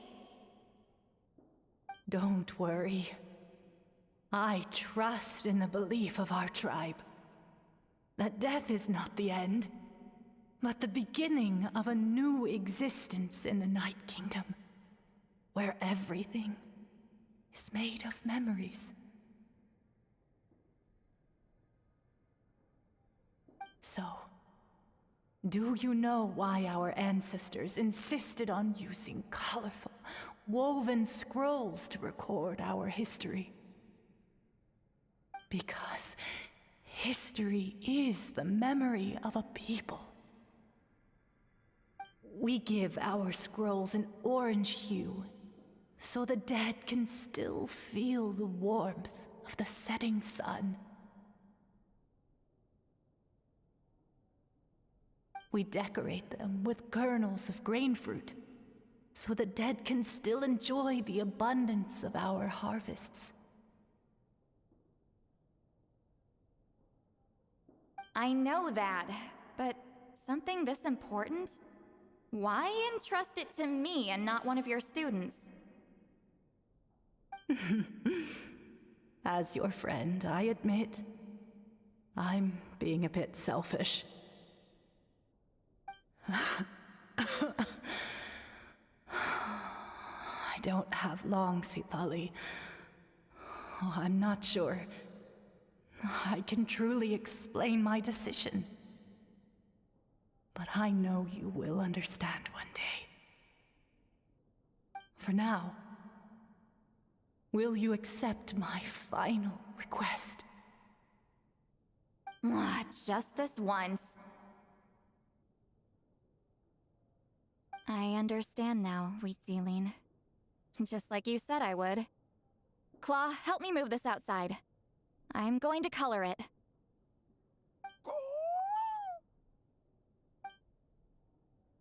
Traveler, Paimon, come with me.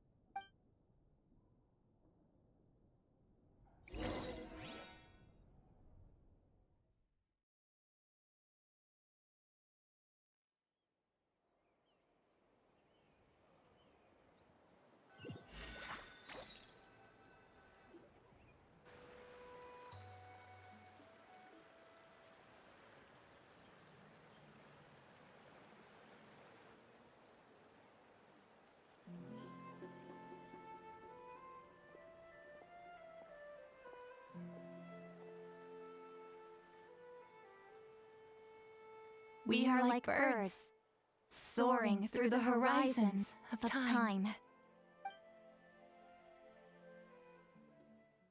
I linger between brushes of memory, seeking the color of my final journey.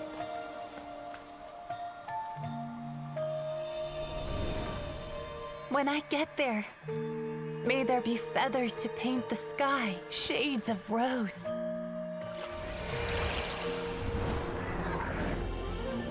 And fields of green to beckon adventurous souls. And azure oceans with which to sail into the unknown. And volcanoes too, where, despite the danger, hidden treasure waits to be found. And graffiti art, of course. Without that color, just imagine the dullness of night. Anything else? In the end, I hope everyone remembers my color too.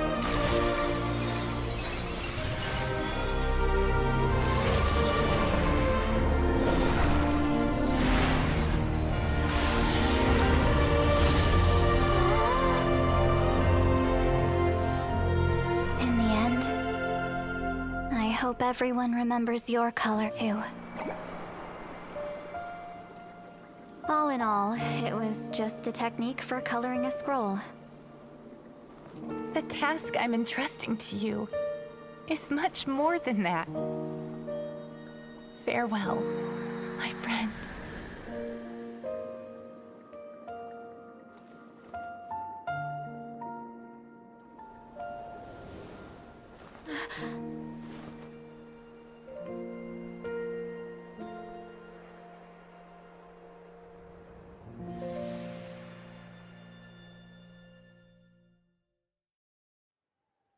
I knew you would understand. This is the special scroll. How did you know how to weave it, Citlali? Hold on. You've lived for more than 200 years. You know how to weave the special scroll. That must mean you're the one behind the gifts from the spirits. Oh, well, it's not like I wanted to interact with the appointed. So whenever I delivered the scroll, I used illusions to confuse them. The fact that it turned into some kind of divine intervention is because no one was skilled enough to see through my tricks. You've carried the duty alone for all these years? Even if you don't like interacting with people, why not teach someone else how to do it? Traveler, you can see the special color, right? The essence of that color is memory. That means completing the special scroll is a process of searching for color within your memories. Passing the technique on to someone means sharing your memories with them. You need to leave traces of your color in their memory, and they must do the same. Even though I only confirmed that today, I've had suspicions for a long time. And, well, ever since Sweet Celine died, I haven't wanted to form that kind of connection with people. Oh, yeah. It was her final wish, so I kind of resigned myself to taking on the burden forever. After all, I have all the time in the world. But Claw never stopped appointing new candidates to weave the scroll, despite knowing exactly how I felt about the situation. I knew exactly what he was doing. And yeah, if I ever did share my memories with someone, I guess that person would be a friend. But it never got to that point. This time, though, you win, Claw. Take this. I guess it's my response to what you told me the other night. What is it? If I had to choose my color, it would be the color of this handkerchief. Countless people exist in my memories, and I know one day that will be my fate, too. A memory living on in someone else's head. Since you have a long lifespan, you're the perfect candidate to bear this memory, and carry my color in your mind. Just keep it safe. And you better not forget my color when I'm gone. Whoa. It's a little early to talk about death, don't you think? It's only been a few seconds since we made the friendship official. Isn't that what friends are for? Okay, this is a serious commitment. Well, Seat Lolly, if the Traveler's going to leave their color in your mind too, it'll probably be gold, right? Actually, their mark is already there. Remember the mind reading effect I couldn't fix? Well, I finally got to the bottom of it. Sharing senses allows communication to occur between the consciousness of different people. Naturally, memories are also involved in that process. Although I didn't know it at the time, we both have the ability to see the color of memory, which means that when I shared my senses with you, a connection was created between our memories. And that connection is what caused my original spell to go haywire. So, you can hear the Traveler's thoughts because you left traces of color in each other's memories? And that's why the Traveler could hear your thoughts too, because it works both ways, right? Quick thinking, but only those trained in the mystic arts can maintain that level of connection. That's why I can still hear the Traveler's thoughts, but not the other way around. There's no need to worry, though. Now that I've figured out how it works, I'll get rid of it in no time. Oh. I lied. Hearing each other's thoughts actually depends on the strength of the connection between our memories. So, after everything we just went through, I bet you can hear me again. I knew it. Since the connection between our memories is already there, the only way to get rid of the effect is for one of us to forget about the other. Just messing with you. I'm a legendary shaman of my tribe. Now that I know the cause, of course I can figure out how to fix it. It'll probably take some time, though, so bear with me for now. Besides, I'm an open book. It's not like you're gonna hear anything embarrassing. Oh, unless I've had a few drinks. A shame? I mean, if you ever miss this whole telepathy mess, I could always share my senses with you again. No promises, though. Some thoughts are better kept to yourself. Huh?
Ah, you did it?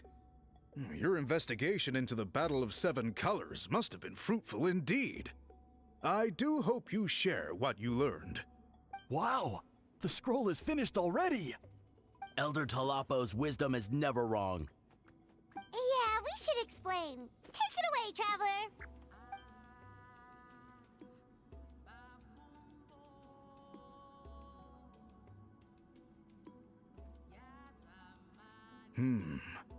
I see. You don't look surprised at all. It makes perfect sense.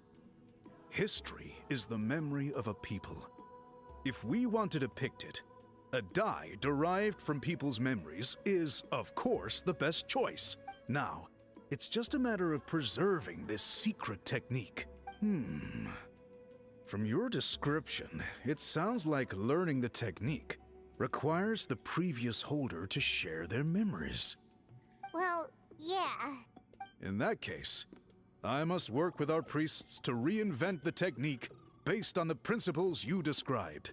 After all, memories are precious things, meant to be shared with those closest to us. I cannot take that choice away from you, Traveler. You completed your task admirably. Finding a way to carry on that legacy is now our duty. All right, we'll leave that to you. And please pass along my thanks to Granny Eastly. We interrogated the Fontanian merchant she apprehended, and it turns out he's the reason some among our tribe started to question our history. He hired people to spread misinformation about the Battle of Seven Colors. The recent friction within the tribe is entirely his doing. We now have a record of his crimes, and will begin working with Fontaine authorities in a few days. So he was behind the controversy in the first place. Guess it's easier to investigate when people are already questioning something. Anyway, that clears it up. People don't just question their history out of nowhere. Until we meet again.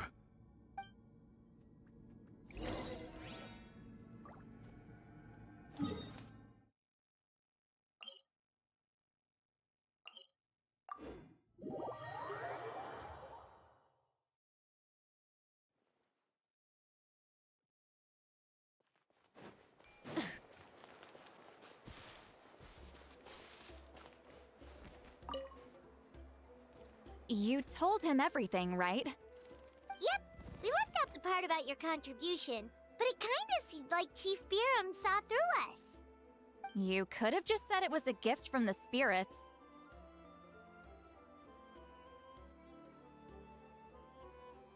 I guess he is different from the previous chiefs. But if he figures out it was me all these years, I'm in for a world of trouble. There you are! I've been looking everywhere for you. Oh, it's the other Fontanian researcher. He wasn't taken away with his boss? Please, call me Allier. After questioning, the tribe absolved me of any serious wrongdoing, so here I am. I'll be heading back to Fontaine soon. No employer means no funding, after all. But I wanted to finish my investigation first. I'd like to ask some questions about Huitziline. I want people outside of Natlan to hear her story, but my understanding still has some holes.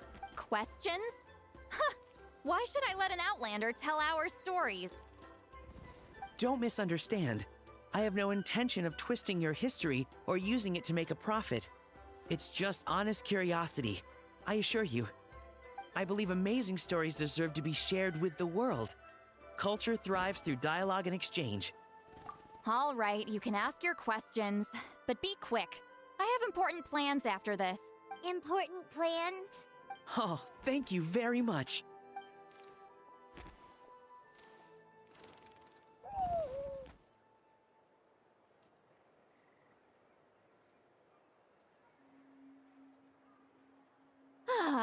Another day, another drained social battery. Hold on. You owe me a pair of books. Oh, that! When it comes to light novels, your memory is like a steel trap, huh? You're telling me. Yeah, it's not gonna be easy. You might need to go to Yai Publishing House in person. But I don't need them right away. Just don't forget, okay? Of course! We'll get them sent to you as soon as— Sent to me? Nuh-uh. I don't want a stranger knocking on my door when I'm hungover. Here, just take this. And this is? The key to my house. Don't bother knocking next time. You'll disturb my sleep.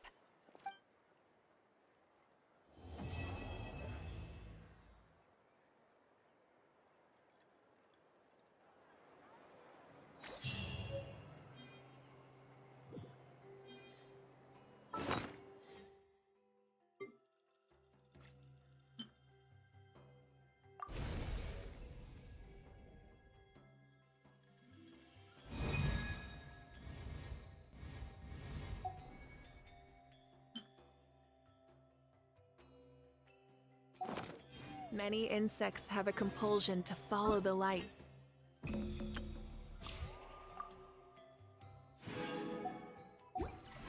And humans are the same.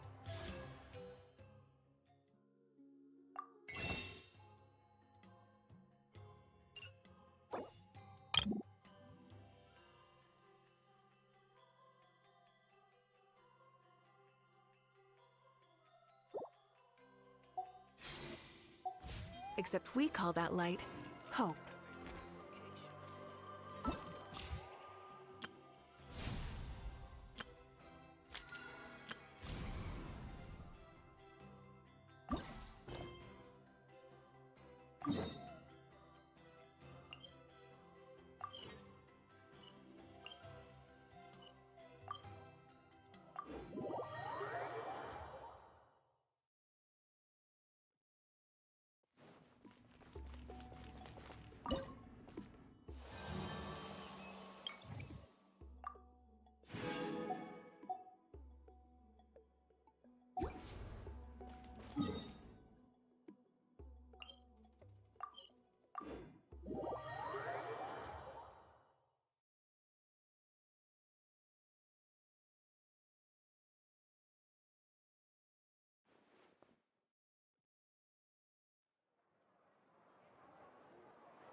something even better. Now this is the... Exactly! Look, Paimon's tummy is so stuffed. It's all round and plump now. And now it's time for some rest.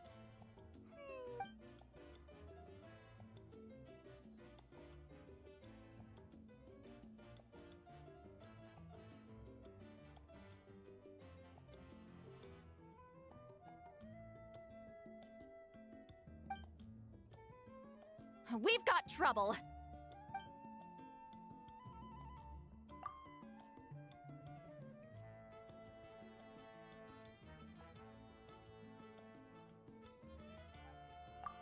Cut that out, it's serious. What are you doing sleeping this late? Who are you, me? Come see us in the speaker's chamber once you've cleaned yourselves up. We're waiting for you here.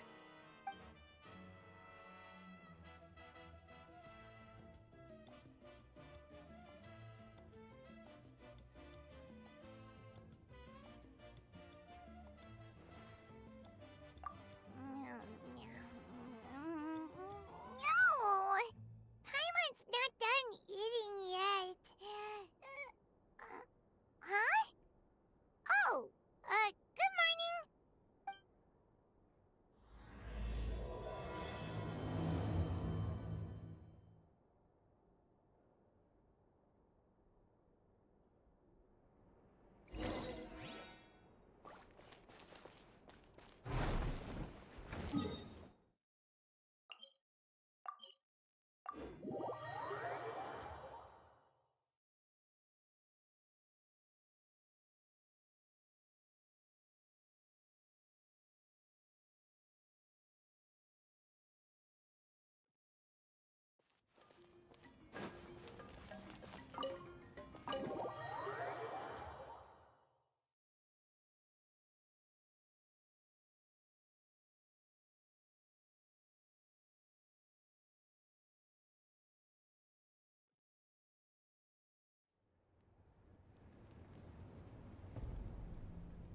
I wonder if they've eaten. Or if they've even gotten up. Maybe I should buy some snacks? Oh, don't tell me something came up on their way here.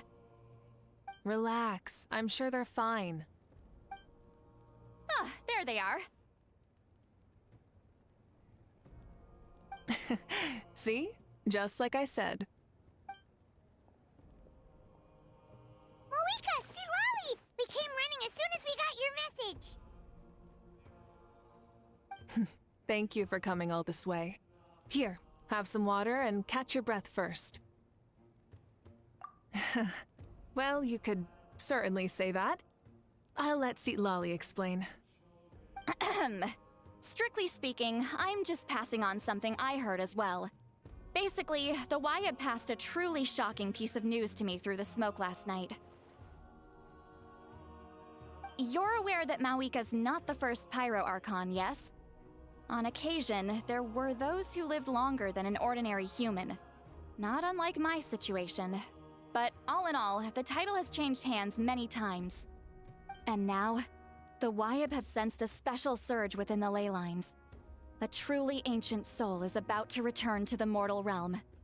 His name is Xbalanque. Xbalanque? But isn't he the very first? Yes, that's him. The first Pyro Archon. According to legend, he was the greatest of heroes and leaders, and the one who made a deal with the ruler of death, thereby creating the rules that saved Natlan's ley lines. Hasn't he been dead like a really long time? How can he be resurrected? Even in Natlan, it's impossible for someone as ancient as him to ever return.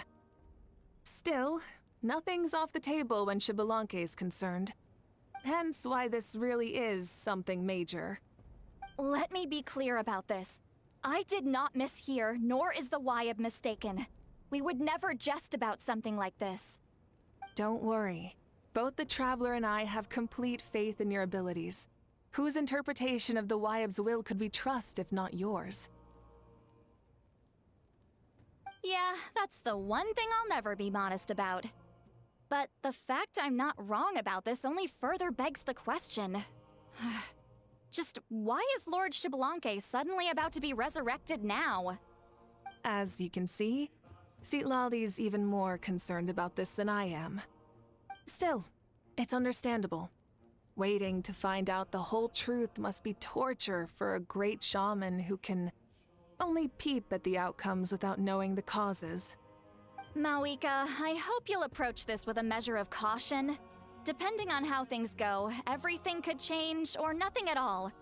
Well, I think you know what I mean. I do. Xbalanque's arrival will shake our nation. After all, we still don't know if he's satisfied with the outcome of this war. Wait, do you think he'll come and find you?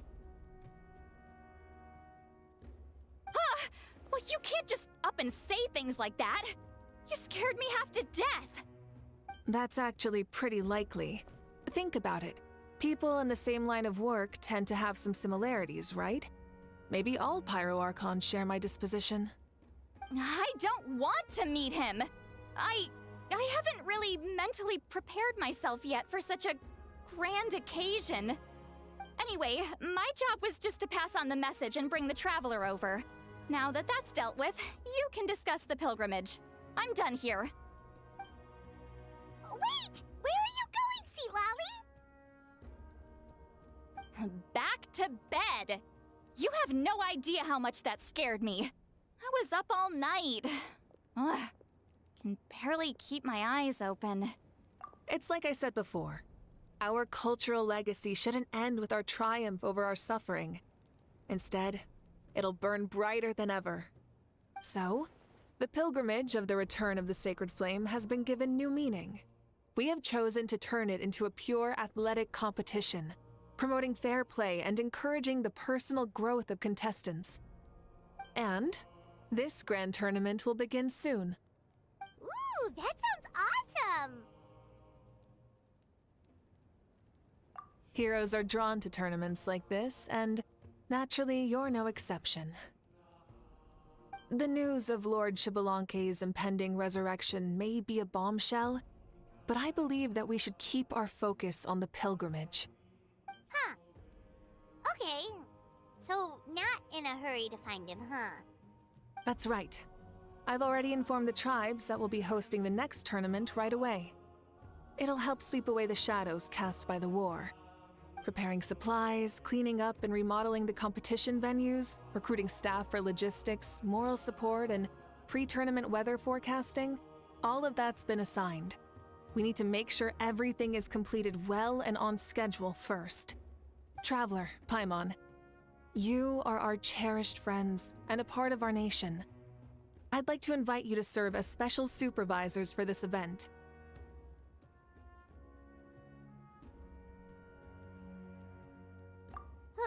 Paimon can do it too? Of course. On that note, my two new supervisors, would you come with me to check on the progress of each of the tribes? Sure!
We're here! This is our first stop!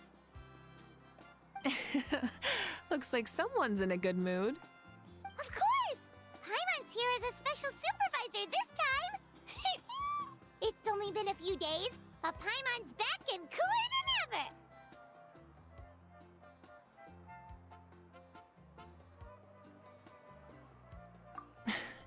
It's nothing. We've got a long road ahead, so it's good that she's so motivated. Pretty much all we need to do is talk to everyone and confirm how the preparations for the pilgrimage are going. Hold on a sec. Take a look over there. See that? Someone's fishing. It's them! It's a quartet, you insolent ignoramuses! A quartet! How dare you treat the almighty Dragon Lord like a subhuman! If anything, I'm superhuman! Wait, no! Draconian! Why, hello there, Ahau. And you three? What are you up to? We're fishing, Archon. Mualani says if we're lucky, we might catch someone really special. Yeah, like that punk Shibalanke. He's such a pathetic little... Ah!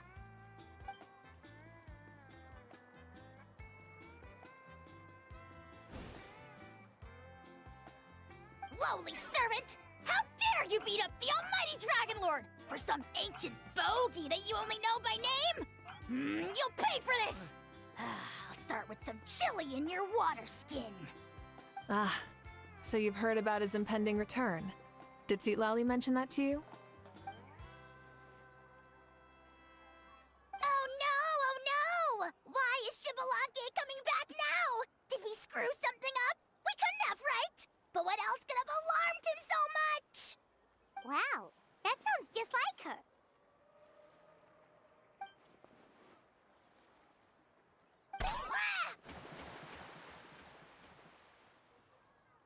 To be honest, it's been bothering me quite a lot. Under normal circumstances, it shouldn't be possible for us to meet Lord Shibalanke, right? So, does this mean something's wrong?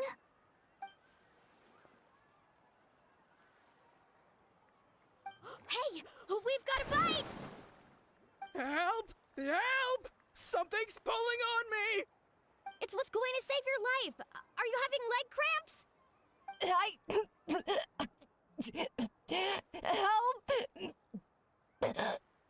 Hold your breath for now. We'll get you out right away.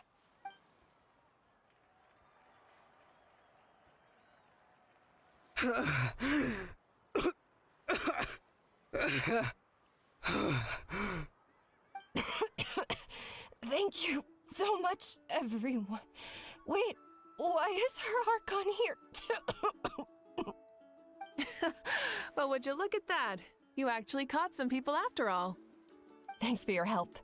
Otherwise, that sudden bout of leg cramps might have ended our entire surfing squad. The two of us are in charge of transporting supplies. After safely delivering some of the equipment, medicine, and a few other things for the tournament, we had some time to spare, so... Didn't warm up before going into the water, did ya? Thank you. Thank you so much. We'll, leave you to it then. We'll never forget how you saved us. We know you're busy though, so no need to worry about us. We'll see you around. Well, you gotta give it to Mualani. When she wants something to happen, then it just happens. Then it won't be long before she reels in Shibalanke himself. Now that'll be a wonder of wonders. I was just thinking, what if he enjoyed swimming like the rest of us? It's easy enough for anyone who loves the water to end up here, so might as well give it a try. It'd be a great chance to say hi to him.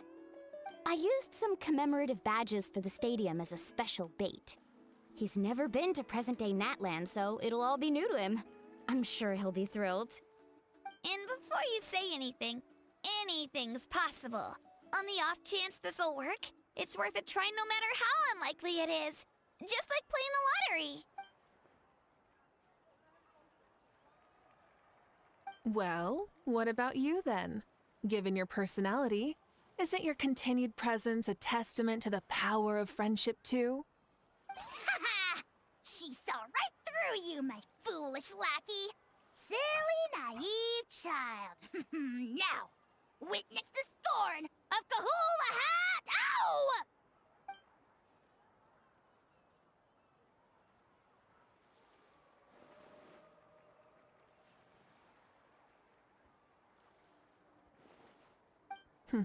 Thanks. I'll keep that in mind.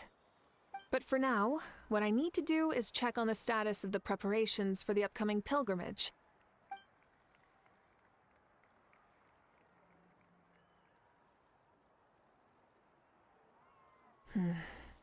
Seems like the people of the Springs have done a great job. Yep, don't worry. We only came here to fish after finishing all of our work. We're all done, all three of us. Everyone at the Children of Echoes has been hard at work too. I only came here after finishing my tasks for today. It looked like everyone else was about finished too. Huh. Now that's efficiency. I trust you. Well, looks like we won't have to make the trip to your tribes then. Everyone, this iteration of the pilgrimage holds great importance to Natlan as it is now. We must pull together and work as one, creating the best atmosphere possible for all our participants. Sure. Don't know why you'd worry about this stuff. You're always so ready to pounce on and fight just about anything. Why, you even dare to disrespect the almighty Dragon Lord! Remind me again, has Ahau done anything besides talk?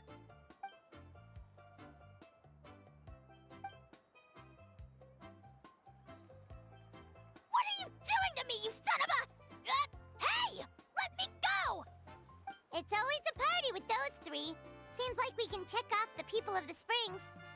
Oh, wait, 4! Sorry, 4.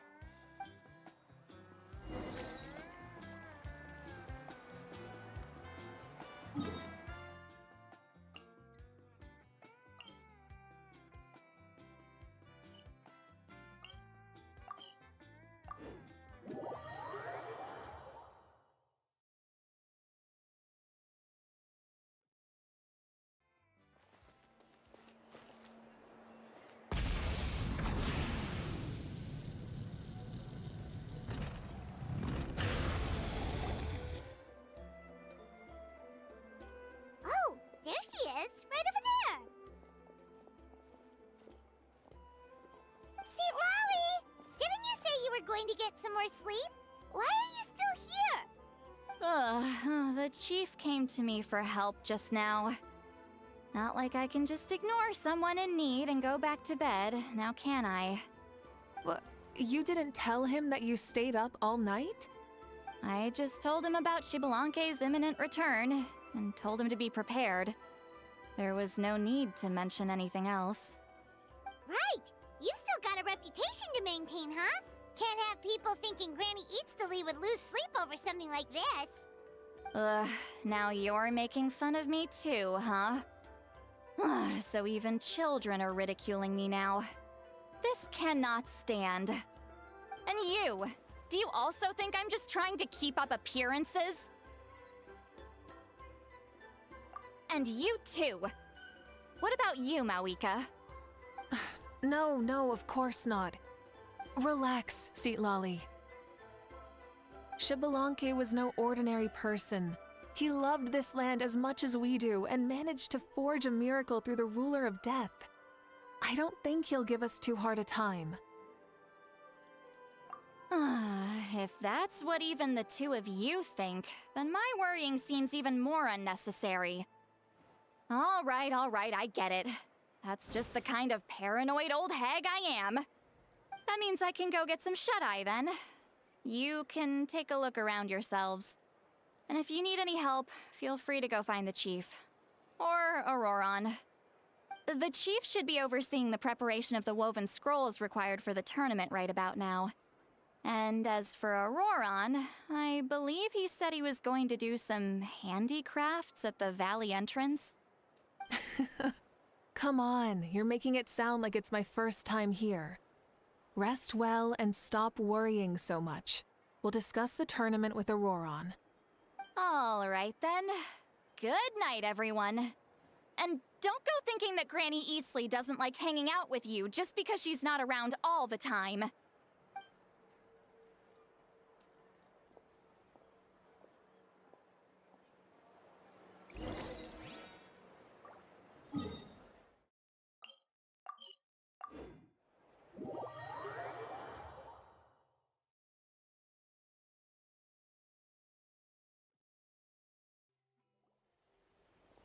What if I put this piece of rope here? Oh, and this wooden dummy. No? Then what about this? No way, bro. That voice. Sounds like Auroron's talking to someone. Let's go see what he's up to.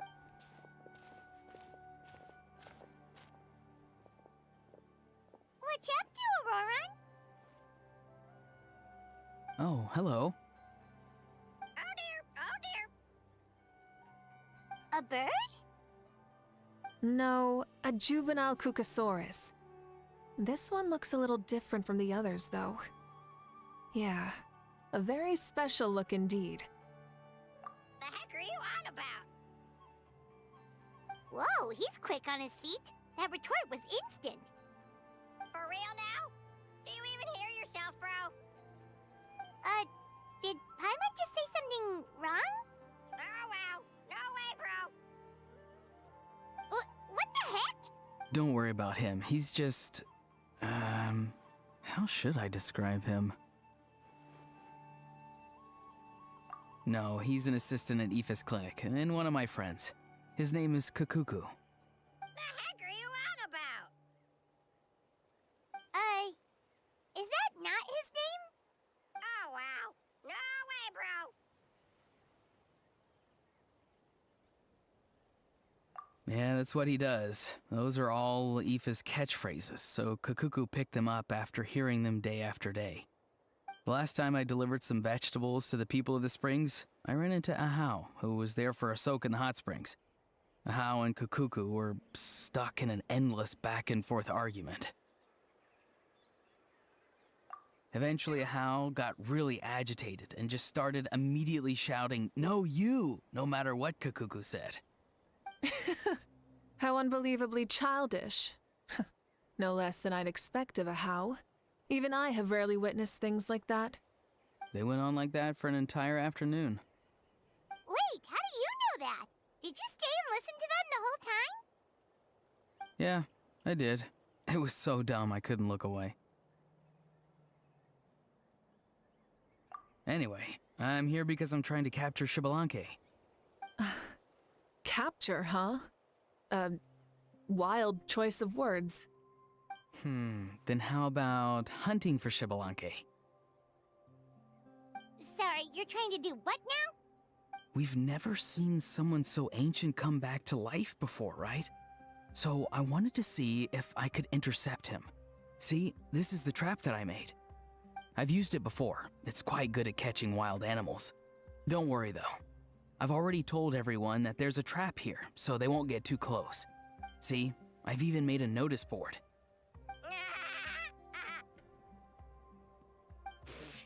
Good luck catching anyone with this. And what are you planning on doing with the poor guy when you catch him anyways? Stick him in a stew? No. I just want to see what he looks like, and then I'll probably invite him to our tribe as a guest. I'll admit, I didn't take you for the actively hospitable sort. Well, a chance like this doesn't come every day. I wanted to give it a try, so I also made these little handicrafts. He says that, yet all of these look like a hunter's lethal handiwork. I see. In that case, I wish you success.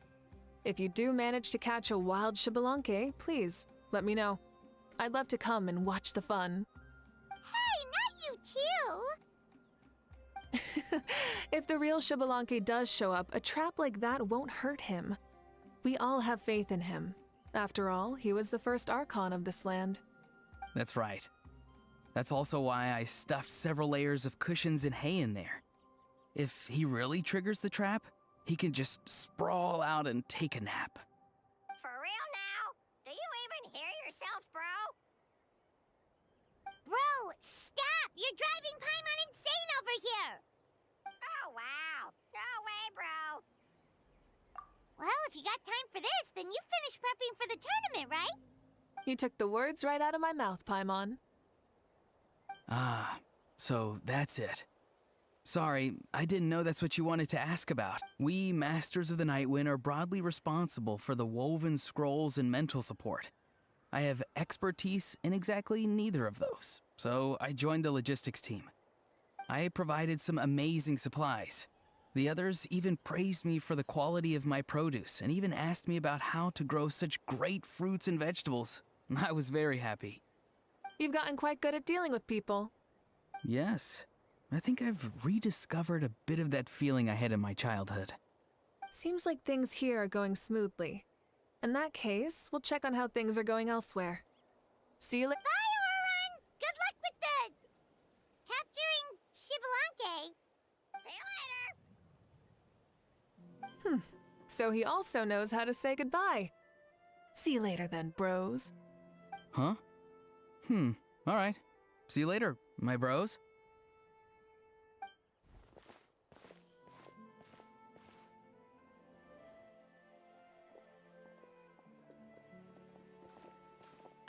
Oh, Moeka. Oh, shoot. What are you doing here? Shilonen, what a coincidence.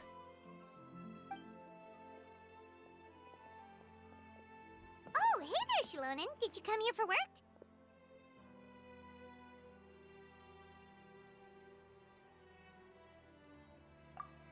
Auroron. Did he sell me out? I thought I asked him to not tell anyone that I was here. Nope. He didn't mention you at all. That's so. She's avoiding me. There are a few big pieces of equipment we need for the tournament, and I've been wanting to ask her to make them. I went straight to her place because I was worried she might refuse, but each time there was nobody home, and the neighbors said that she was busy. Turns out, she was here. Wow. She literally ran away from home just to avoid taking work from you. Okay, that's enough about me. What are you here for? Checking on pilgrimage prep progress? Yes, and to see how everyone's doing while we're at it. Still, most everyone we've talked to so far has been pretty interested in Xbalanque. Oh, Xbalanque? Did you just say Xbalanque? Wait, have you been so busy running away that you missed the whole memo about him?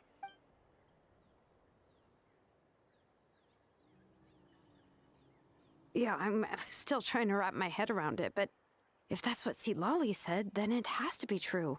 Everyone's reaction makes sense too. Who wouldn't want to see the first Archon? This isn't a bad time for it to happen either. The war has only just ended, and with their long-standing goal suddenly gone, people are feeling a little lost.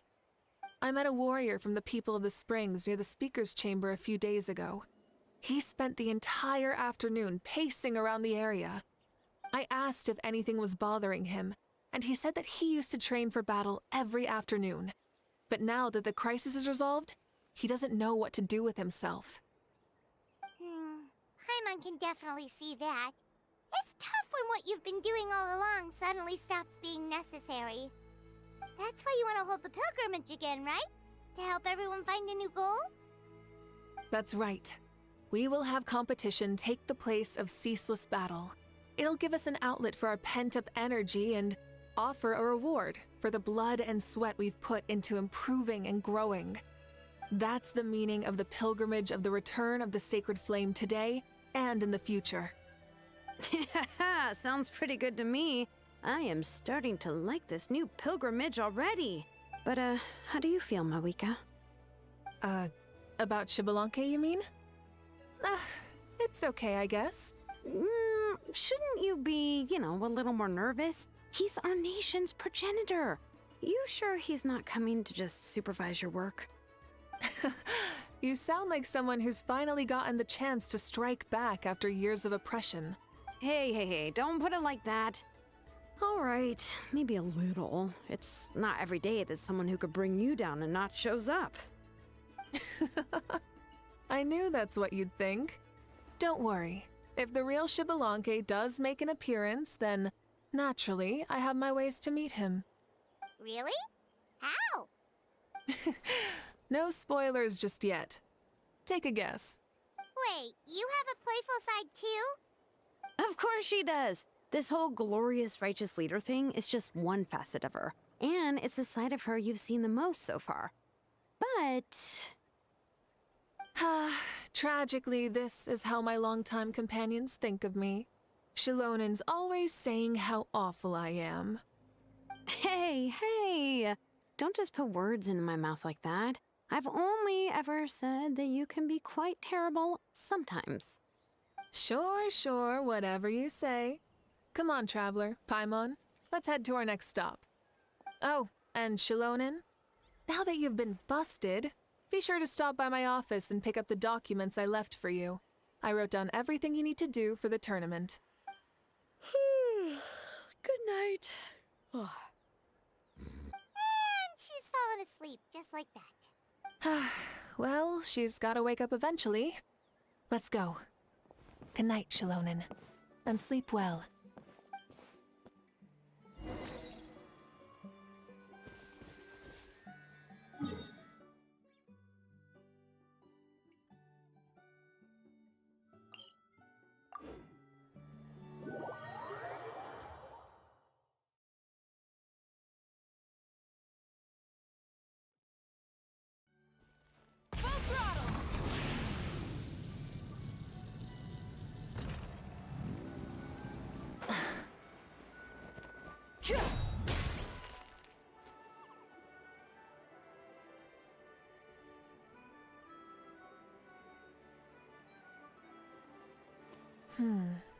Doesn't seem like there's anyone around.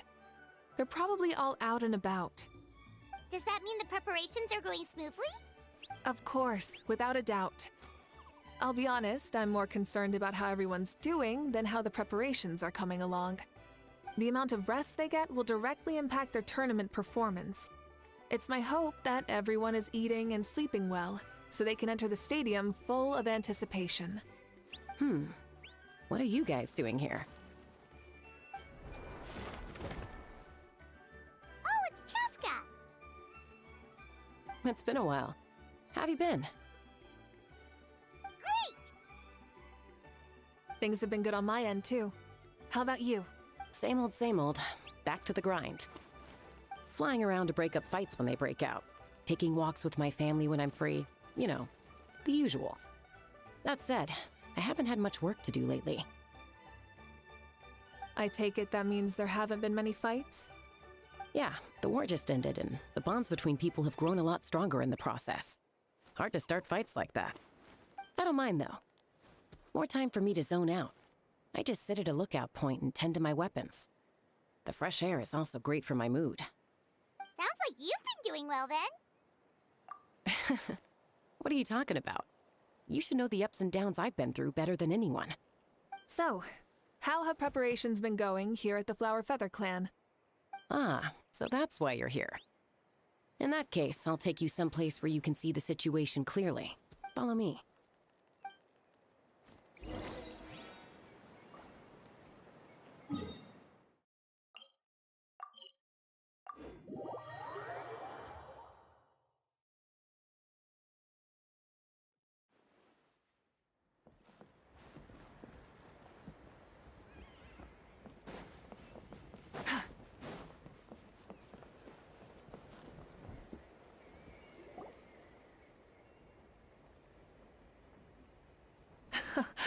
So this is the place you had in mind.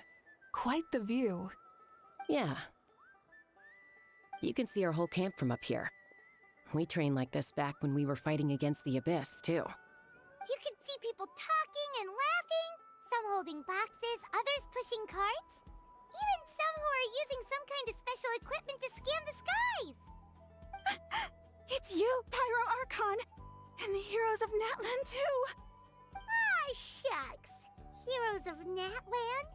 Paimon's feeling kinda shy now. What brings you to the Flower Feather Clan? Are you here to check on our work for the pilgrimage? That's right. Everything going well? Please, rest assured, everything is going off without a hitch. Everyone is in good spirits as well. Coach and her students are also here, so they've been helping out. Coach? Oh, is Ian-san here too?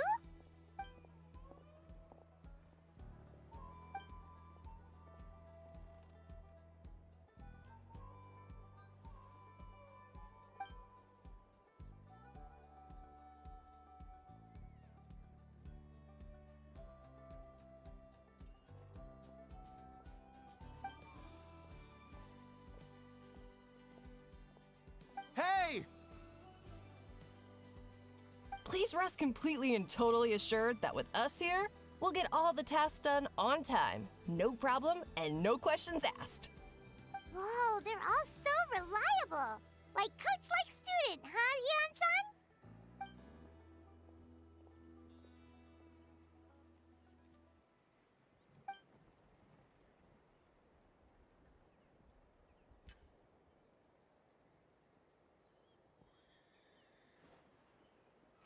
Didn't even break a sweat, you say?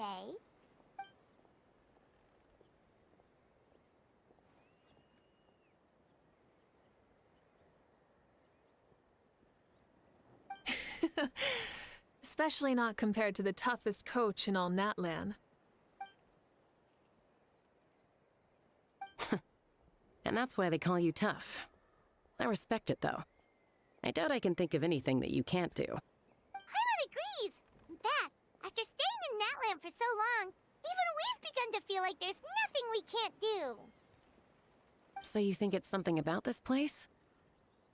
Yeah, exactly! Now Paimon often finds herself thinking, compared to those super tough battles we fought and won, this is nothing at all! I'm glad you feel that way. It's not often that people can focus on the silver lining after everything that's happened.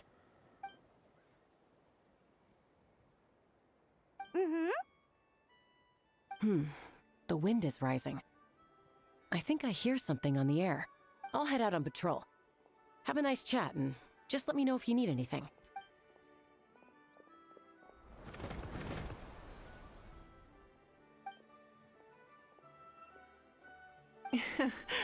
I'd say that it's effortlessly cool moments like this that make her so endearing.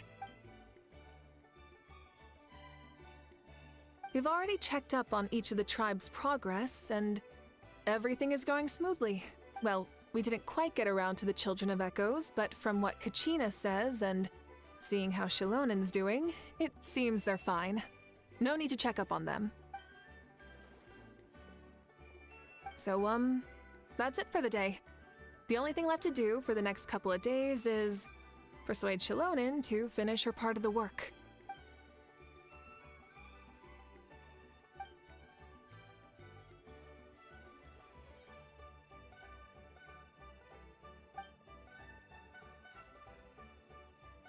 Wait, so you mean we can get a sneak peek at what the competition will be like?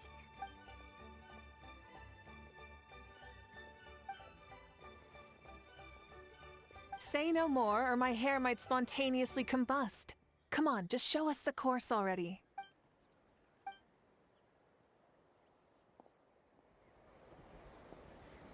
If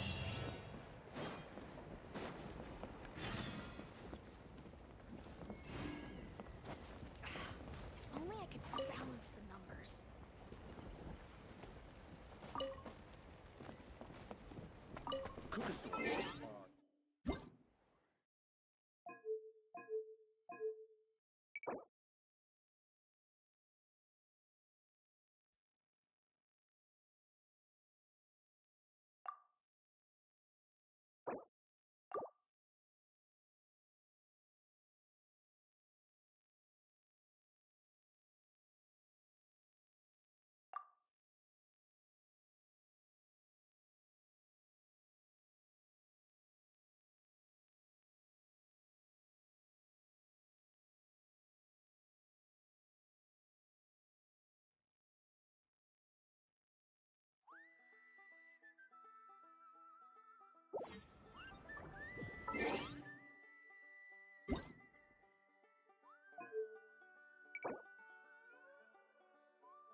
You mean this entire thing? If it's for the pilgrimage, it's gotta be grand.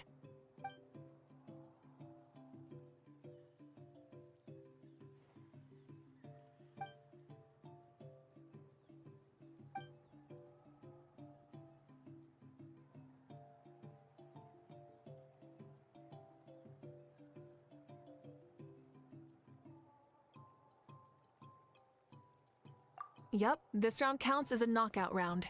There'll be other events as well, and the 8 contestants with the highest total scores will move on to the final individual battles. Oh, you're keeping those? Yeah, everyone loves a good duel. It really gets the adrenaline pumping and allows people to go all out with their skills. A warrior should always feel fortunate to meet their match on the battlefield, even if it only happens once in their life. No one can resist such a good fight. That's the most Natlan thing Paimon's ever heard. This tournament, too. It's just so... you. Well, the competition's all about chasing the kindling, and you're all chasing something too, right? Well, I'm glad you found this helpful.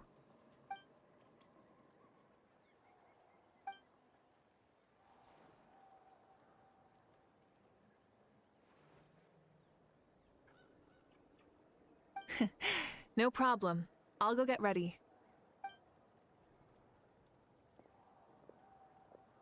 Whoa, Malika looks so excited. She must really be looking forward to this.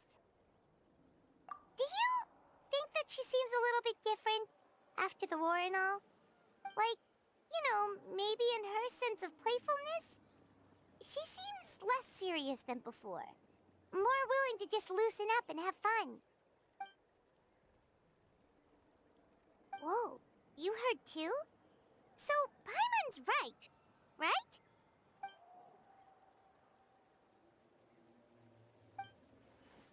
Oh, so that's why you called us over. It's all part of your grand plan, huh?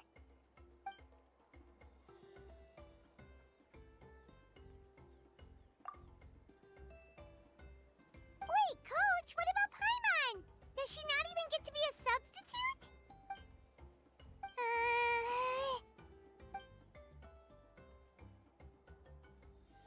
Aw, come on!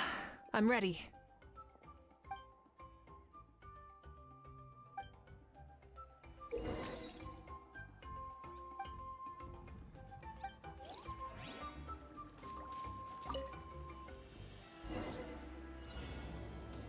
Try and stop me!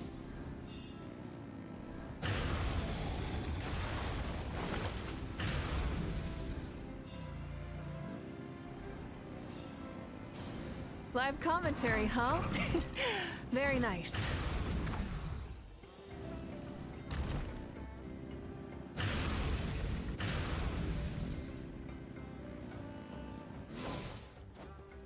Hip. Rev the engines!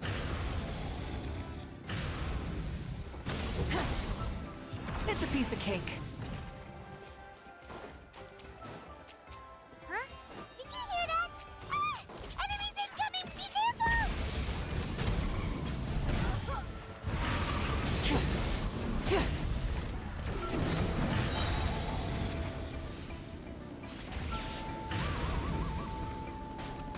No more mistakes. Wrath from the skies! Incinerate!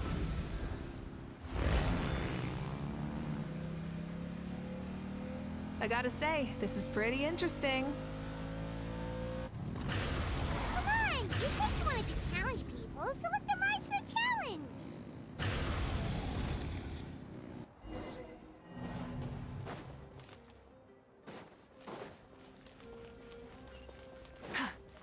Full throttle!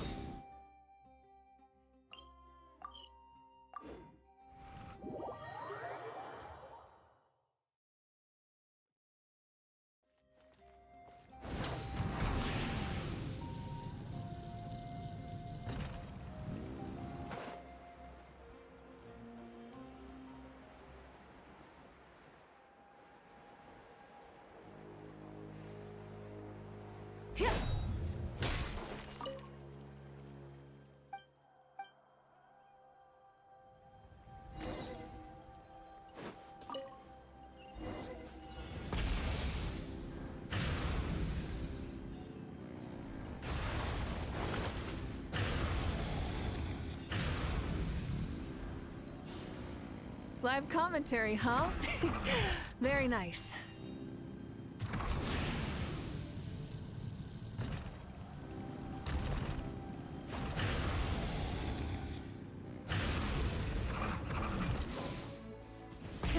Rev the engines!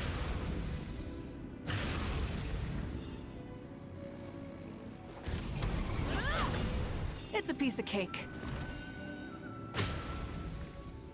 Huh? Did you hear that? Ah! Enemies incoming! Be careful!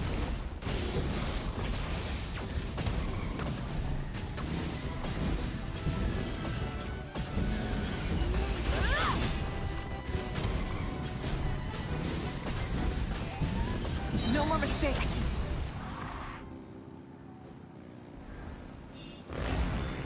I gotta say, this is pretty interesting.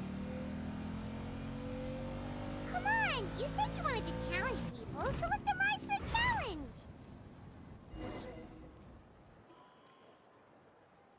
Good job, contestant! Here, have some water! You're too kind. Thank you, my dear audience. And thank you, Coach.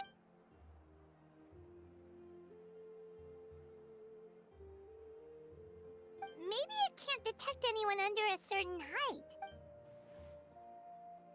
Oh. Good point. It's a solid course, but, there are a number of small problems. For example, take the chase at the start.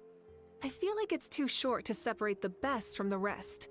Why don't you find a few more people to test it out and adjust the distance based on their feedback? Ooh, you're really thorough. And yeah, getting multiple opinions is a great idea. Also, about the vertical section. It's only so-so, and contestants might get dizzy from the sudden change of direction, which might cause some of them to fall if they get motion sickness. Also...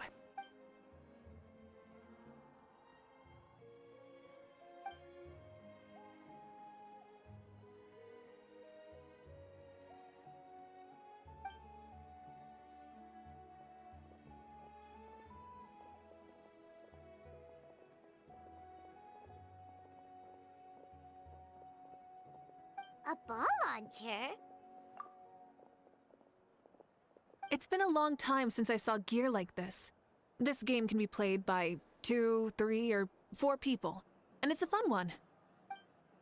Want to give it a try? Thank you for agreeing to be my opponent. Come on, Traveler! You can beat her!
a thrilling game! Paimon was on the edge of her seat!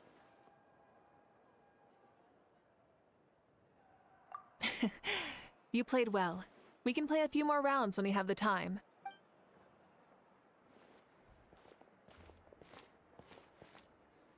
No, we should be thanking you. Both the mock course and the ball launcher were fantastic. I didn't know you were so good at making things like this.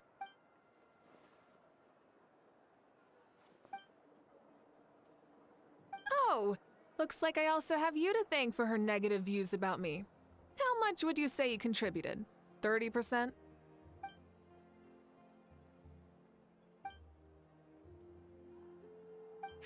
You know what they say, embrace the unexpected.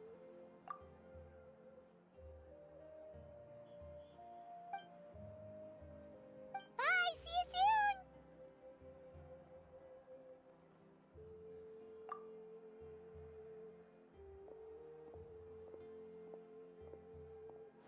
See you soon, Coach.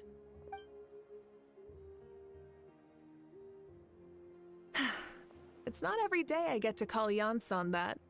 Did you see the look on her face? She almost jumped out of her own skin. You kinda enjoy messing with people, don't you? Really? I never noticed. Anyway, we've been out and about for so long. You must be hungry. Come on, let's go get some grub. My treat. What? Okay, Paimon takes it all back. You're the best person ever.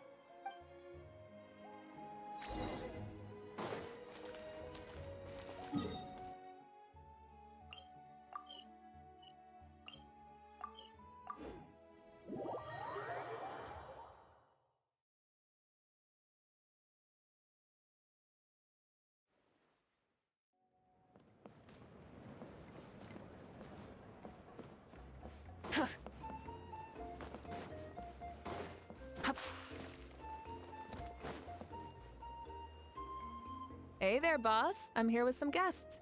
I'll have the usual. Ah, Pyro Archon. Welcome, welcome. It's been a while. Glad to see you with our new heroes, too. Boss, this is the Traveler, and this is Paimon. Hi there. Greetings to you both as well. You'll have the same as before, then? Ah, we worked out today, so yeah, that would be great. So what is the usual? Oh, come on, Traveler. You've never been so stingy even when we were low on Mora, so why are you going after Paimon's food now that someone's treating us? You two are a riot. I get where the Traveler's coming from, though. You're too cute not to tease, Miss Paimon. If someone's down in the dumps, your banter can cheer him right up. And that's not just from me, by the way. I've heard it from plenty of other people. For real? So, were you teasing Paimon on purpose, Traveler?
Just leave it to us. Please wait a moment. Your food will be out shortly. All right, eat your fill, Paimon, but just remember, the tournament is in 3 days, so try and make sure your food coma is finished by then. What? Food coma? Huh. Don't know what you're talking about. Paimon will be there on time, don't you worry.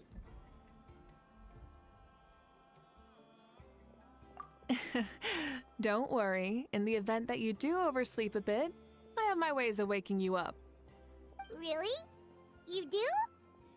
Speaking of your ways, Moika, you still haven't told us about how you plan to find Xbalanque.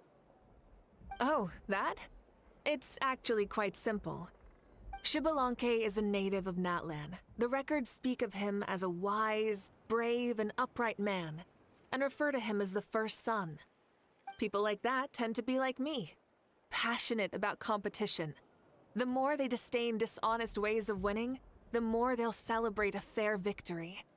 You could call that a trait shared by all the heroes of Natlan. They're full of energy and passion, and despise victories born of deceit. Conversely, they're constantly drawn to things that are full of hope and excitement. You mean Xbalanque might want to take part in this upcoming pilgrimage? It's not a matter of might. He will. It's precisely because such an important figure will be participating that we must prepare the best tournament possible. Checking in on the various tribes was also to ensure that we'll be prepared to give him a warm welcome. So, all we need to do is to look for him in the stadium on that day. As the first Pyro Archon, he should have no problem running away with the whole competition. But isn't it a bit unfair for the Pyro Archon themselves to participate in such a tournament? After all, everyone else is just an ordinary human. When Xbalanque ascended to Archonhood, he did so as a human. I see no problem in allowing him to participate in this event as a human from ancient times. Also, my ineligibility for this event is not due to being Archon, but due to my obligation to serve as host and judge. Huh. That's kind of like your life as Archon. You haven't lost your human side, you're just too busy to indulge it. Oh, another good summary. I'll be sure to write it down and include it in my autobiography. You're working on an autobiography? No, I was joking. Even Xbalanque didn't write one, so why would I? Still, if on the off chance I ever did write one, you two definitely be in it. Then, can Paimon have a super long title? Sure, as long as you want.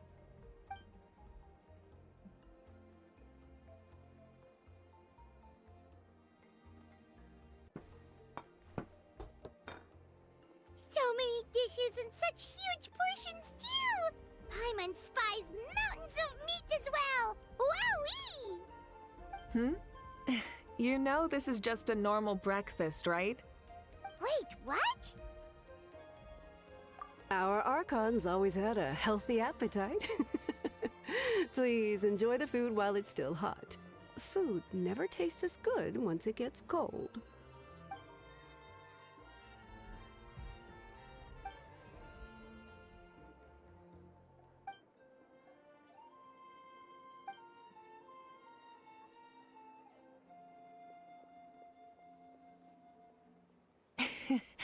Judging the state Paimon ate herself into, I assume you'll be staying someplace close by.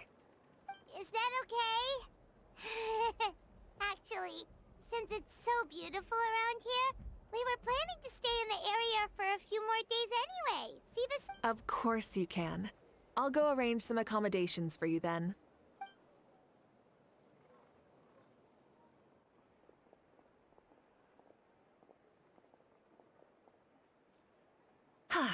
All right, I'll leave you here.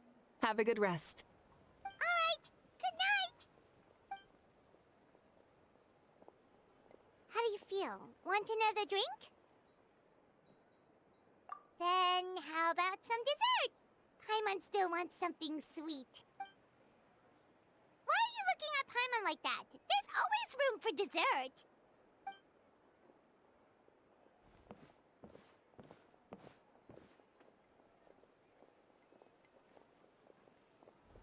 Lord Xbalanque is coming back, huh? Well, I didn't see that coming. Wait, what's that look on your face? Don't tell me you don't even know who Xbalanque is! What kind of idiot do you take me for? I was just thinking about it. I mean, we just managed to defeat the Abyss for good and fulfill the wish of all the citizens of Natlan, past and present, so why is he coming back now of all times? Yeah, if he's here to help, the war's already over. And if he isn't, I just had a terrifying thought. What if he's actually some kind of villain who's come to steal our victory? Isn't that how the novels usually go? What? No, don't be ridiculous. Novels are just fiction. Don't you dare slander our great hero. You're talking about Lord Xbalanque here, the one everyone calls the First Son. Also, even if what you said were true, I don't think our Archon would lose. We all saw that one punch of hers. The power in it was like... Yeah, I agree, but I bet Lord Xbalanque is no slouch either.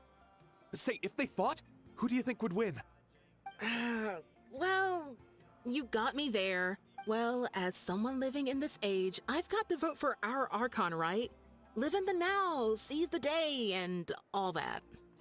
And now that you mention it, a fight between those two is bound to be a terrific one.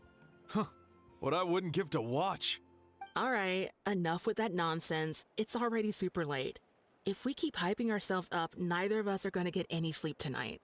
The way they're talking about the Archons dueling each other almost makes it sound like a beetle battle. Yeah, they really do love their contests of strength here in Natlan.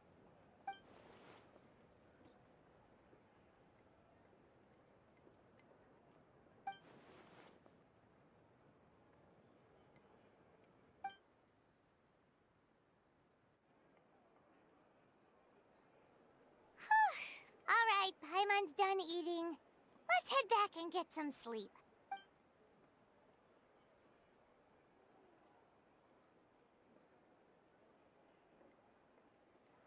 Time sure flies, huh? The tournament's taking place...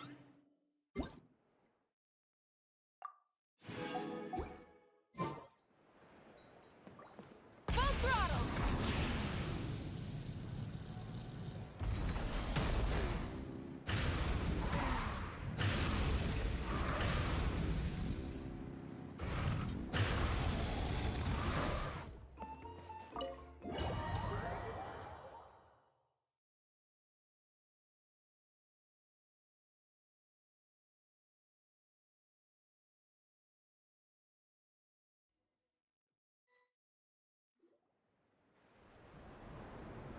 Hey, wake up, wake up! The tournament's about to start!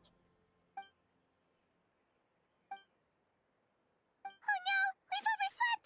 Only a little bit, but... Okay, wash up and pack your things. We gotta go, go, go!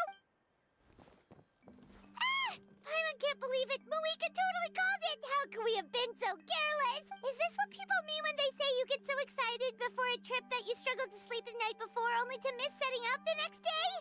Hey there, how are you feeling? Moeka, why are you here? Isn't the tournament about to begin?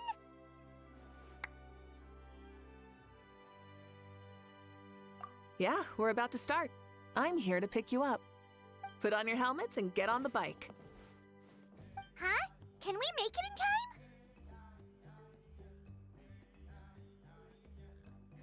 We'll take a shortcut. Sit down and sit tight. You can hold on to my waist if you get scared.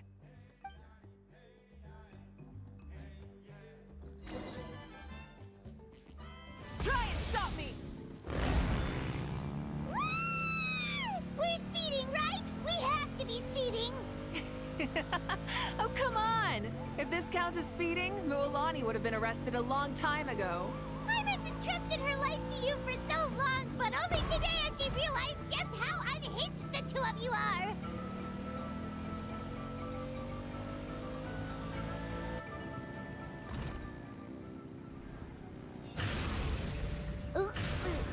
So much air! And Paimon's stomach! Oh, knowing Barbados, he'd probably crack up if he heard that! Huh? Barbados? Right, I almost forgot that you're friends with him. And the other Archons, too. Introduce me when we get the chance, would you? Never hurts to make some new friends. Sure! Our friends are yours, too! so wide. The venue is just up ahead. Sit tight.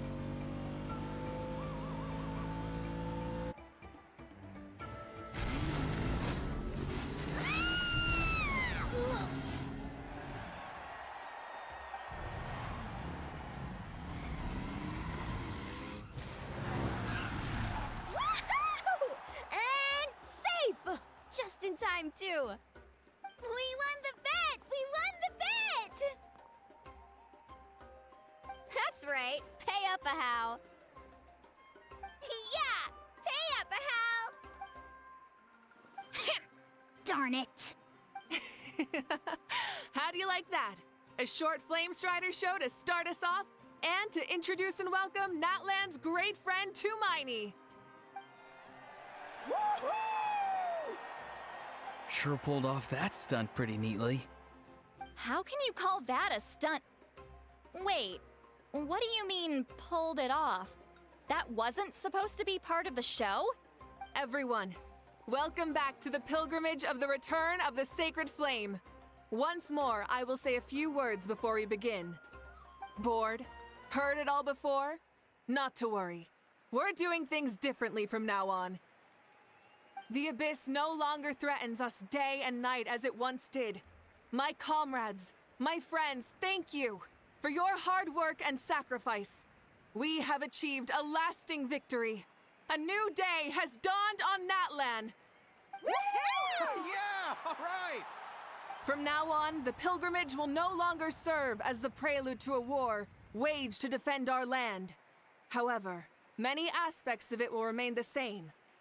It remains a trial to determine the strongest among us, as well as a stage upon which to showcase your individual growth. Today marks the beginning of yet another legendary saga, one written in the triumphs of the victors. So without further ado, let the tournament begin! Yeah!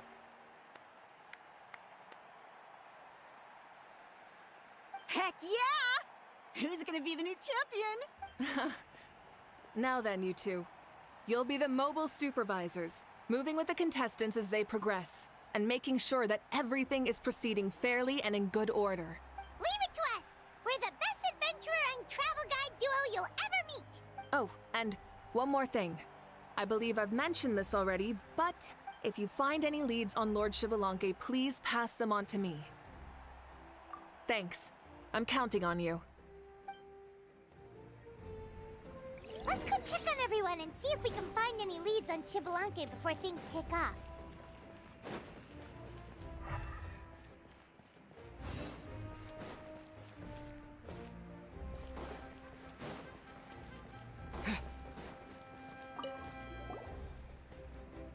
Oh!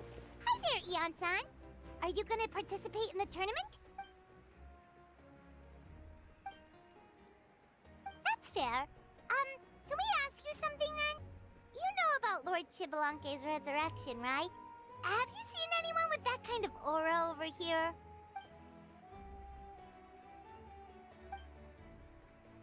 Got it, thank you! We'll keep asking around then. Huh?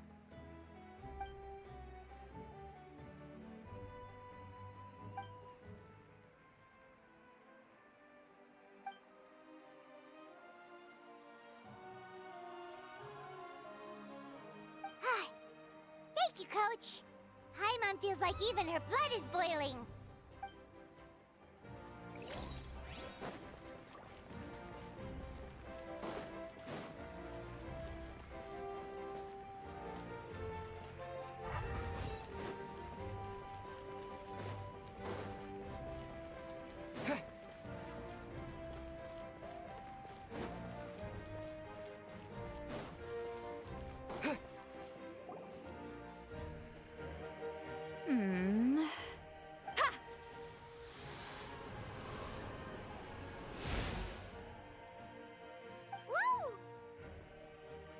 Oh?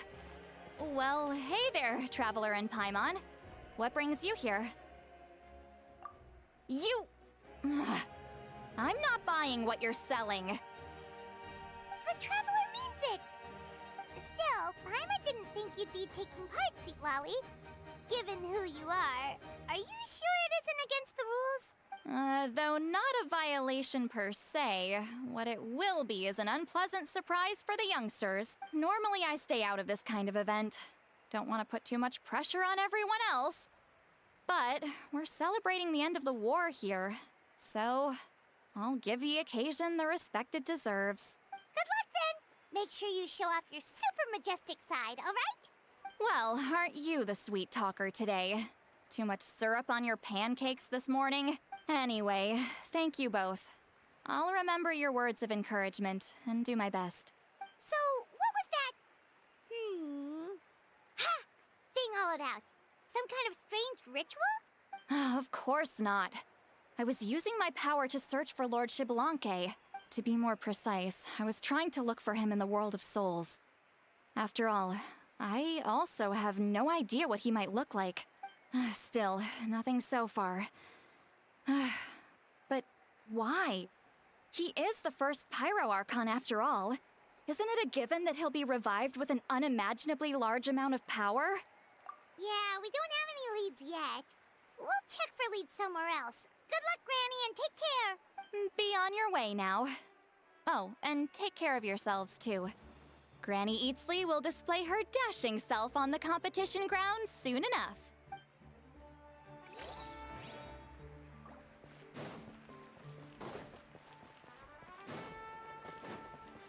Hey, Kinich, gonna take part? Best of luck, you can do it! Where's the how, though? On a different note, have you heard anything about Lord Xbalanque?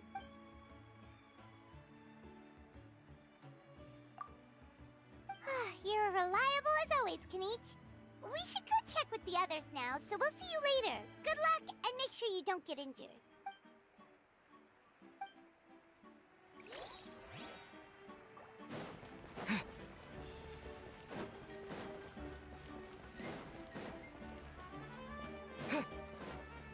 One, 2, 3, 4, 2, 2, 3, 4. How's the warm-up going, Kachina? Feeling good?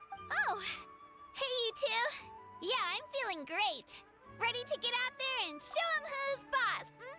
I'll give it my all. I mean, I don't know if I'll be able to win again, but as long as I learn something from the experience, that's enough of a win for me. Yeah, having the right mindset is everything. Yep. Oh, by the way, have you seen anyone who seems like Lord Xbalanque? Lord Xbalanque?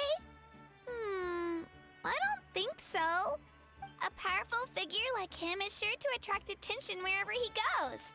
I haven't seen anyone like that, though, so he probably hasn't passed this way. All right. Thanks, Kachina. I will,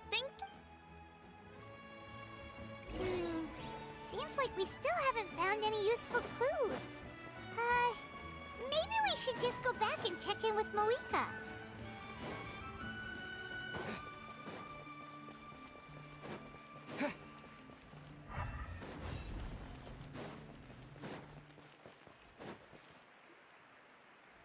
We're back! Ah, supervisors. Your report, please. How are the contestants doing? Madam Host, the contestants are doing great, and the competition is proceeding as scheduled. However, when it comes to Xbalanque... No leads, huh? The competition is almost about to begin, and there's still no sign of him? Not what you expected? Not necessarily. Still, let's go give everyone a warm welcome before we kick off.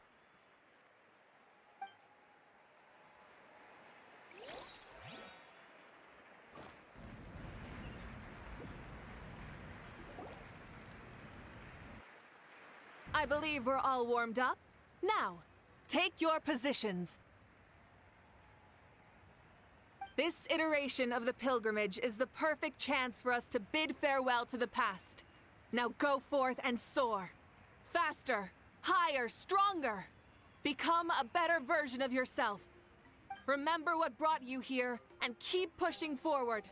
This tournament begins now! All right.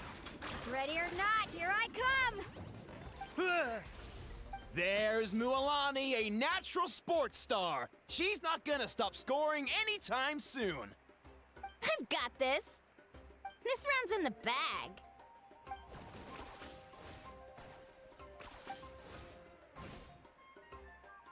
Kanich is coming up to the trickiest parts of the course here. But is he slowing down? No! He's speeding up! Amazing! How's he so fast? The gap between our competitors has increased significantly. Could this mean? Oh! Contestant Kachina has suddenly appeared from the side. This part's rough, but I won't give up! So annoying. The competition has entered its final phase. Who will emerge victorious? We're about to find out.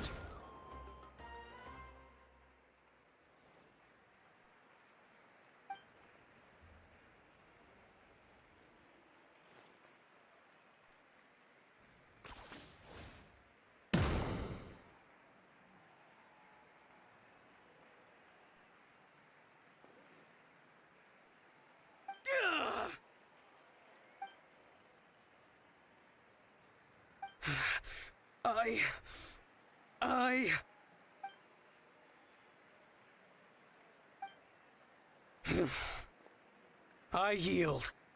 Our champion has emerged, and his name is Kanich! Kanich! Kanich! That's amazing! Woohoo!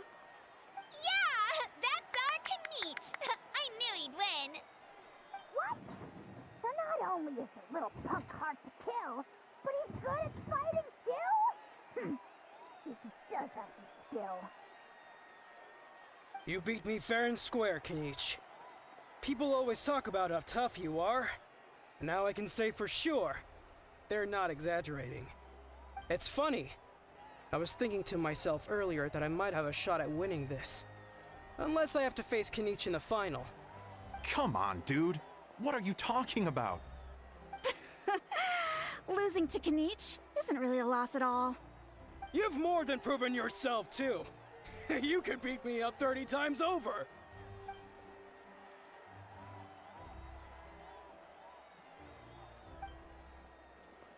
Yeah. You're both so good. But wait, if that's the end, where's Shibalanke? Wait, aren't we missing someone? Lord Shibalanke. Now that you mention it, where is he? Don't tell me. Huh?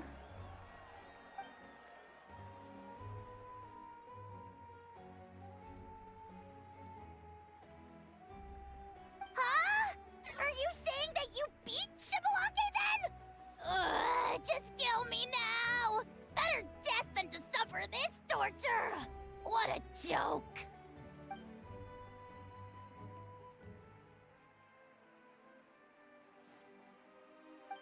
That's impossible, right? Could he have placed so well because of some connection with Lord Shibalanke?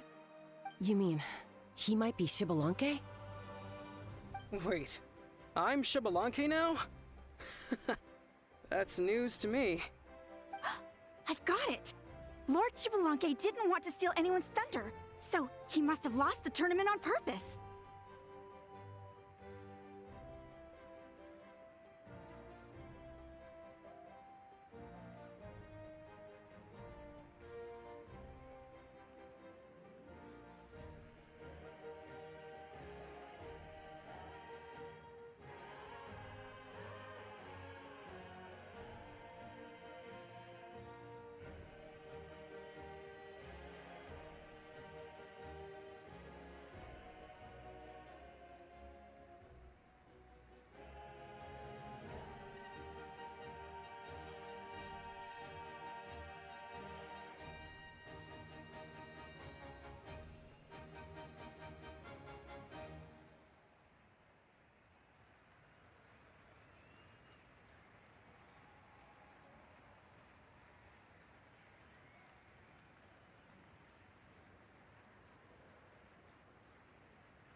Wait, that doesn't make any sense. This is the most holy pilgrimage of the return of the sacred flame. How could anyone throw a match? Whoa, did Paimon say something wrong? Now everyone's talking about Xbalanque. Still, that guy was almost too good, wasn't he? We've never heard.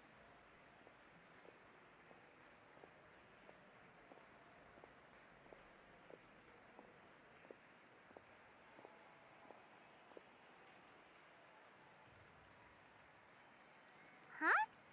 What are you looking at, Moika? I felt that something was off since the tournament began. Reflecting back on it, it wasn't because I could sense Xbalanque's power, but rather that I could not.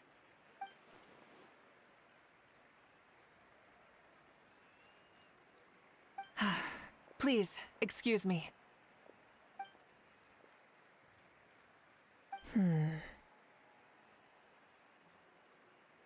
There you are. No unimaginably strong soul aura, nor any whiff of extraordinary power. But I know, beyond any doubt, that you are Xbalanque himself. Huh? Who's that? I've never seen him before. Isn't that Mauso? Like, Tato's grandson? When did he sign up for the tournament? Did he even fight anyone out on the field? What are you talking about? He's been standing there this whole time. I totally thought he was just there to cheer the others on. Wait, so that's Xbalanque? But he's just a kid. Ha! Ha! Well, this kid doesn't look like he can take a single punch from the almighty Dragon Lord! Kahola how! Just give me 1 second and I'll... Huh? That's Lord Xbalanque? But, I mean, he was right next to me for most of the tournament. And he didn't seem very... well, Xbalanque to me. You recognized me? Perceptive. No less than expected of this era's Pyro Archon. Forgive me for asking, but how did you do in the latest tournament? I didn't even make it to the final 32. No! This is a joke, right? It has to be. It's clearly staged. Out of my way! I've got to see Lord Xbalanque for myself! As expected, your return has caused quite the commotion.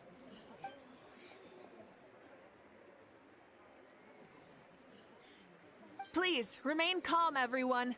Lord Xbalanque is one of the most important people in all of Natlan. I will take responsibility for receiving him into our midst.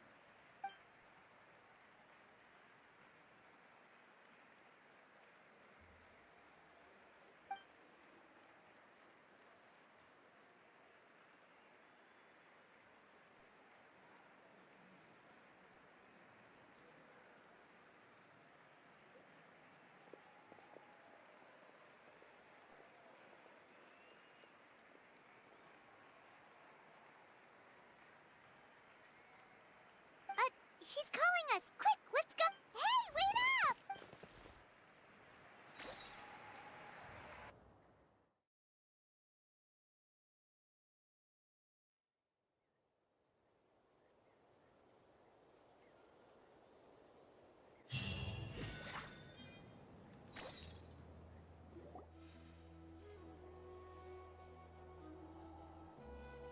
Okay, this should be far enough. Sorry for making you walk all this way. I am Natlan's current leader and Pyro Archon Mawika. Lord Xbalanque, I said I was inviting you for a chat, but to be perfectly honest, this is also my first time doing something like this, so I don't even know where to begin. Oh? Oh no, he doesn't sound too impressed. You mean you've never hosted a long dead guy on his first trip home before? No worries, it's a first for me too.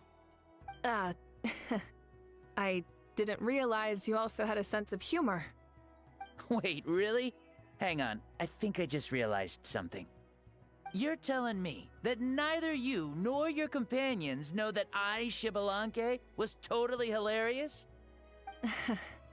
All the woven scrolls regarding your life depict you as a wise and upright person. According to legends, you also use the Divine Throne to negotiate with the Ruler of Death, establishing the set of rules unique to Natlan. As for your sense of humor, no sources have ever touched upon it. Maybe it's better to say that we know even less about you than we expected. I see.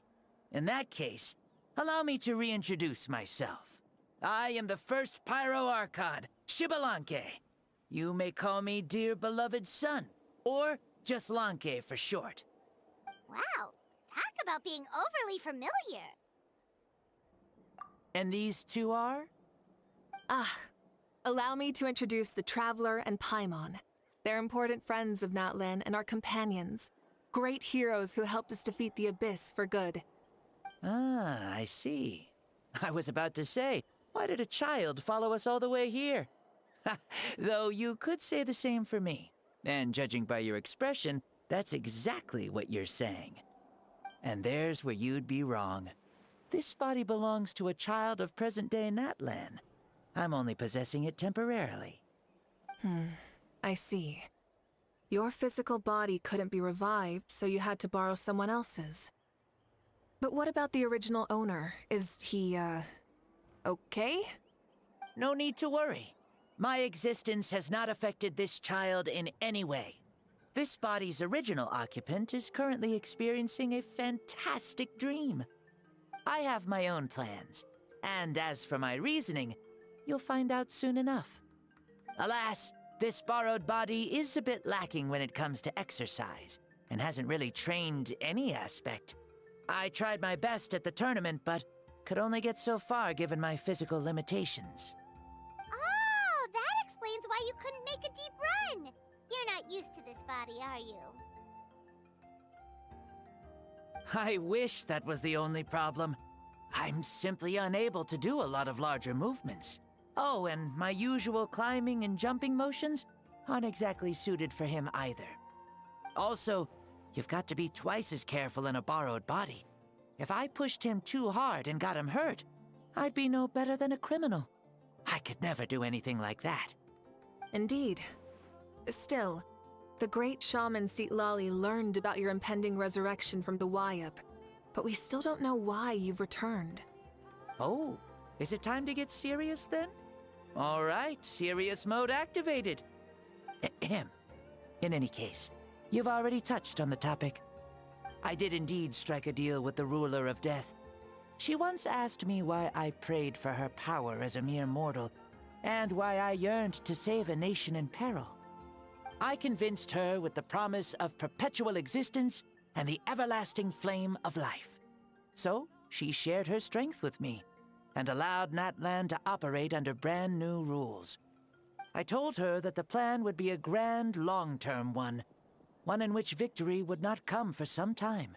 Certainly not within a mortal lifespan. Still, I knew that someone else would bring it home. She assented to my request, and became an observer of our tale. Seeing her interest, I also asked that I, as the one who laid the foundation, be granted an opportunity to see the new world with my own eyes, if we actually did manage to triumph in the far future. So your return is a special favor granted by the Ruler of Death. More like a bet I made with her. Even gods have things that pique their interest. I bet correctly on the outcome of this war, so this trip is my reward. How do you feel about the Natlan of today? Does it meet your expectations? Oh, I like it a lot. Could you tell me more, by the way? I'd love to know how you managed to win the war. As you know, ours was an exceedingly grand, long-term plan. I'll skip over the most ancient parts and start with what I know. The battle from 500 years ago. The disaster struck suddenly, and Natlan was engulfed in darkness. Our land and faith were both shattered, and everyone believed that our nation's end was nigh. But even when thrust into battle against the abyss, fate, and the passage of time, our heroes did not give up hope of victory. We each shouldered our heavy duty using the power that you left behind. All the Pyro Archons in the last 500 years have devoted their lives to banishing the abyss, rebuilding our tribes and faith, and uniting the people as one. As for me, I decided to head 500 years into the future, that is, the present, so I might finally bring together our people's resolve, which has stood firm for thousands of years, and fight for our final victory. Of course, I had prepared for the worst. That I would awaken to naught but monsters, corpses, and ruins where our nation once stood. Had that happened, there would have only been one thing left for me to do. Fulfill my final duty as a warrior, and then witness the end of the world helplessly. Still, the outcome proved that our faith was not misplaced. This victory, and the miracle that it created, is the greatest reward for all who gave everything to protect our realm. Yeah, had anything gone wrong, whether in the past or in the now? I have always believed you to be shrewd. Surely, such a quality was needed to bargain with the ruler of death, and win so much for us in the process. Natlan was only able to overcome this crisis with your help. All these millennia later, and the people of Natlan have finally achieved victory over fate. If future generations will call me the one who created the rules and initiated the plan, then you are the one who inherited those rules. The final executor of the plan. The one who created a miracle. Beginnings and endings. Creation and change. Mawika, you truly are a remarkable leader. It is my honor to have met you. Please, you're too modest. Rather, it's our honor to welcome you back to this world. Ah, and that's the perfect segue to something that you should know. You see, you don't have to worry too much about my second life, since I'll only be here for a single day. Like, from sunrise to sunset. A single day? What?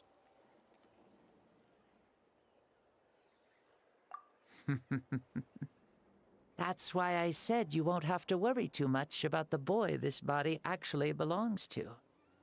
I'll be long gone by this time tomorrow. Besides, no one ever said I was actually going to return and stick around for years and years, right? This is just a short little outing back home, so I can see some of my compatriots again. Still, I've got to say, it has not been an easy trip. After being resurrected, I woke up in the home of a normal boy and wanted to take a quick dip to relax, only to have my trouser legs snagged by a fishing line that came out of nowhere. And once I finally made it to shore, I decided to take a stroll and see the sights, only to step into a trap along the way. Beats me who'd put a trap out there, and there wasn't even anybody around to check it. Thankfully, the bottom was pretty soft, so I lay down and took a nap before getting up to continue on my merry way. This is so embarrassing.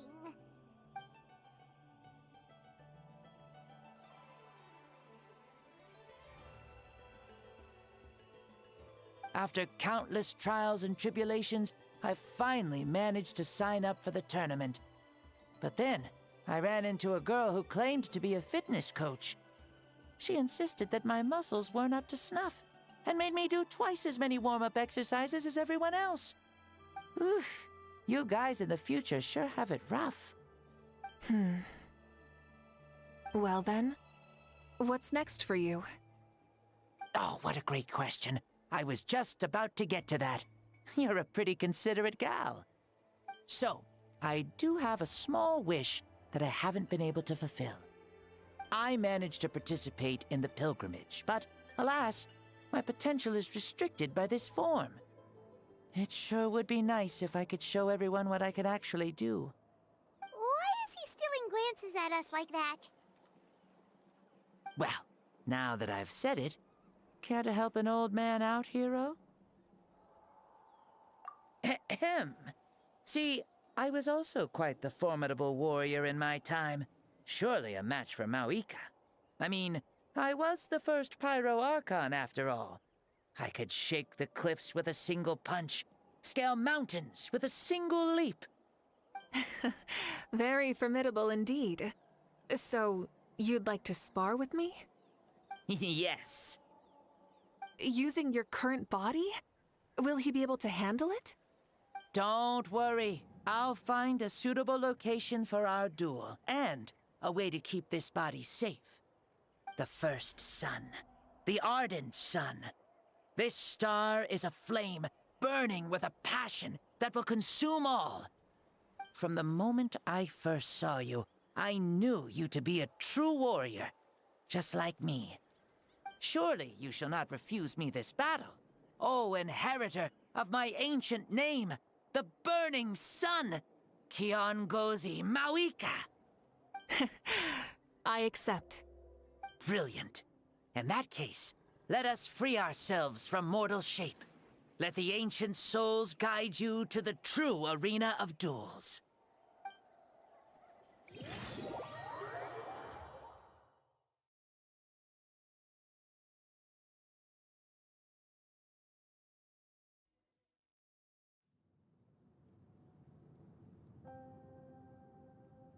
What is this place? Is this a temple of the spirit? This is the land of the sun, created by my soul. Only the sun and those blessed by it can survive here. Me, you, and you. The sun, the other sun, Blessed One 1, and Blessed One 2. We've been blessed by the sun? The sun will remember the most virtuous stars. You are hope itself. The most radiant, most important friends we could have. We have invited you here, so you may witness the clash of suns. Huh, I see. We've manifested in an almost fully spiritual, consciousness-like form, removing the limits of our flesh. That's right. As I said, I knew you to be a born warrior the moment I laid eyes on you. But there are two forms of human strength, that of the body and of the spirit. The great Xbalanque, impressed upon a child's body, found less than a third of his original strength available to him. In that form, I'd lost my strength of body. But here, we meet as our true spiritual selves. In this place, even a child may shake heaven and earth due to the great soul within. What makes a true hero? Someone strong of body, or strong of mind, or must one be strong in both to surpass human limits? Which of these are you, Mauika? Well said, Xbalanque. Let us prove our mastery of both strengths through this battle. To Natlan, to each other, and to the rest of the world. You and I both know we'll never meet a better matched opponent. Indeed, that's exactly what I've always wanted. As a citizen of Natlan, as the Pyro Archon, as an opponent from across the millennia, and a friend whom you never had the chance to meet. Let us have a fair and honorable duel.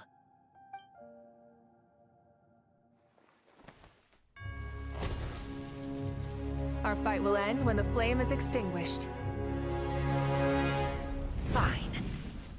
You ready?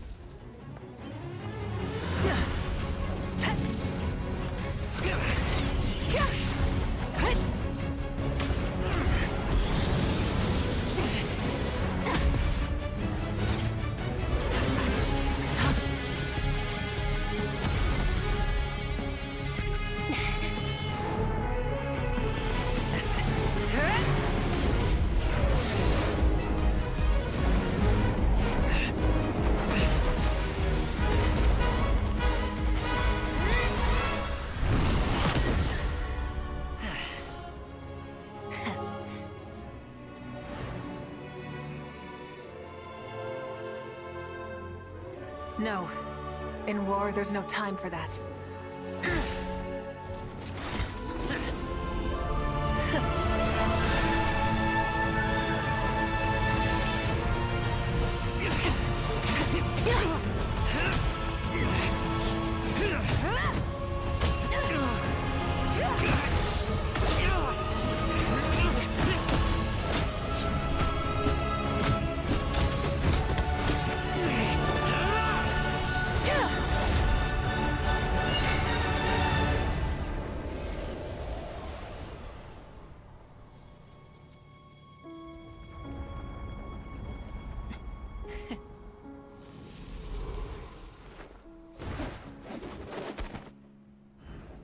The fire's out. Let's stop here.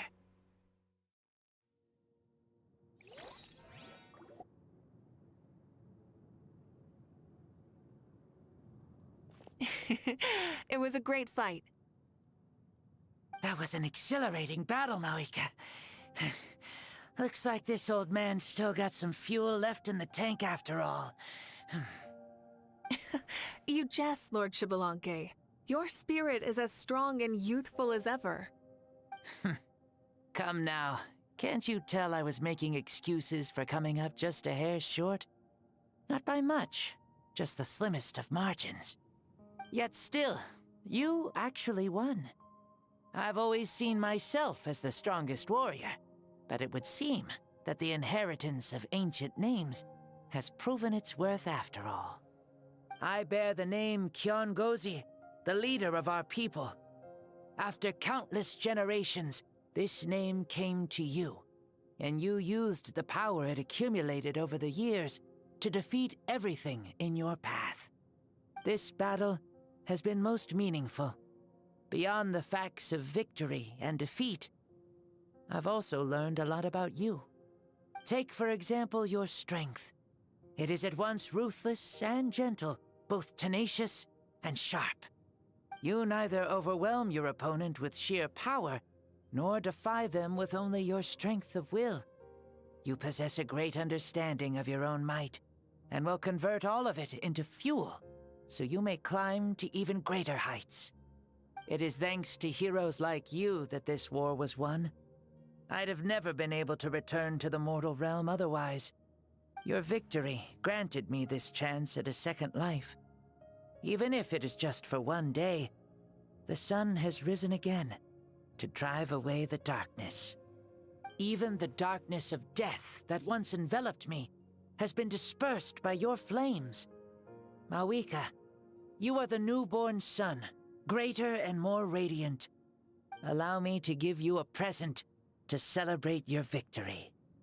Ooh, there's a prize too? Paimon wants to know what it is! Coming from you, it must be super awesome. My journey is complete, and I have no more need for my remaining time. Mawika, I would like to give you all my remaining life force, which I obtained from the ruler of death. Use it to awaken those you wish to see the most. Surely there must be at least one person that you'd like to meet. What? So it's a blank check to bring anyone back for a time? Though Natlan possesses incredibly unique ley lines, it is still extremely difficult to meet the dead outside of the Night Kingdom. Now, take it. Though we both became Pyro Archons in life, we were still born into this world as ordinary humans. There's no need to hesitate. Just do what you think is best. Thank you for the offer, but I don't think I'll be needing it. Huh? The past lives on in my memories, and will always remain my treasure. Meeting someone we can no longer see again will only lead to more longing. Rather than cling to the past, we should enshrine it in memory.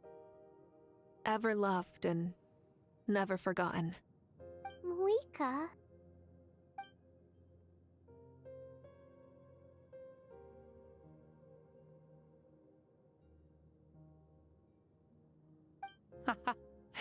They were right. That's exactly the sort of person you are. They? Your parents, sister, comrades, and friends. Those who walked with you, and those who left you behind. Those who crossed blades with you, and those who prayed for your safe return. Each and every one. Mawika, has one granted the special privilege to return, I can sense them calling for you, and watching over you from within the distant winds. Dear Mawika, our esteemed Archon, leader of our people, how have you been doing? We all miss you so. There are so many things we want to say to you, but if we really were to say them, they'd just be those simple, heartfelt words. The war is over, Mawika. All our efforts had meaning, and all our struggles bore fruit. This is the fairest and most precious thing in the entire world. May you be happy in this era of peace. May you eat well, sleep well, always be full of energy, and never forget that we will always love you. These are all words spoken by the people from the past. Their voices are echoing through this Temple of Souls.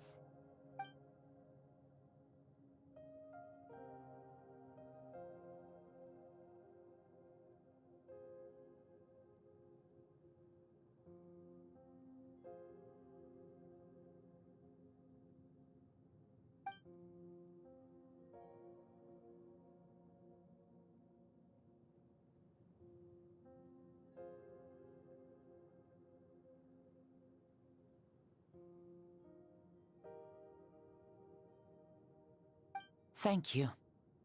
Those who have gone before will never forget you, even as you keep all their names deep within your heart.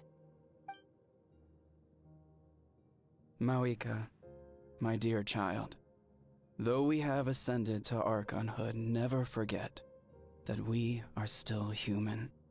Live as you please, in this age of peace you forged with your own 2 hands. Why so formal all of a sudden? Seriously. Huh? Mawika, where are you going? Ho ho! Leaving already? Now you're the one acting all impatient. Since we're done with all the serious stuff, it's time to follow me. Xbalanque. Doubt you've ever ridden a flame strider in your current body, right? Never even heard of such a thing, to be honest. Ooh, are you gonna take him out for a ride? You're coming too. Come on, it's time for us to live as we please.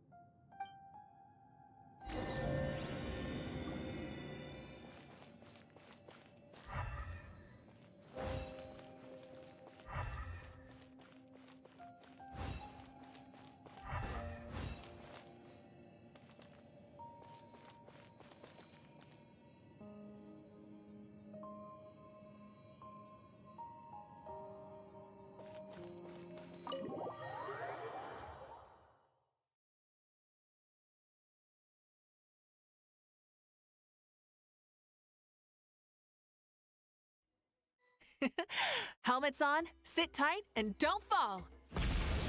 Is this a board you can use to ride on the water? And you can stick it playing with this stuff as part of everyday life, then? Yeah, we're living good! Ah, I wonder if I would have ever become Pyro Archon if we had had these gadgets around back then. I might have had a bit too much fun with them. What? That would be terrible! Agreed. Good thing they were only invented after I died, huh?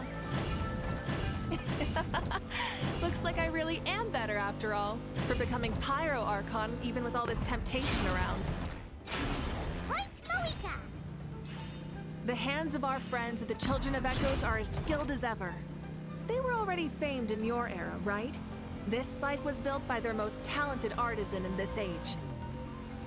Speaking of which, we just passed them by. Sweet!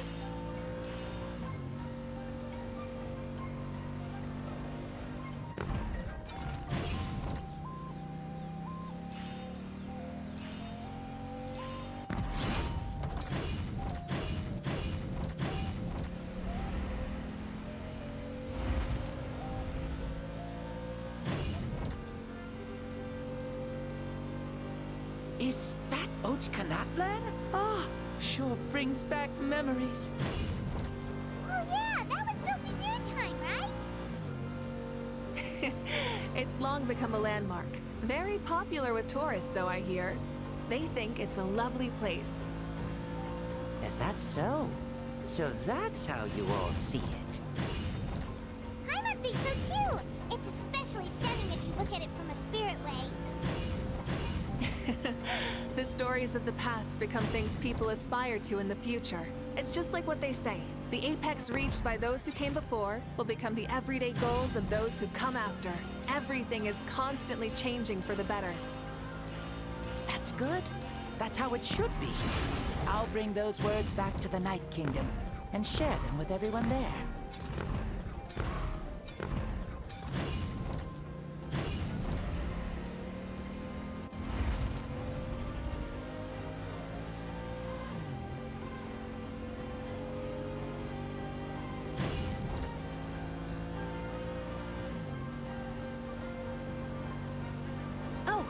You can see the people of the springs from here.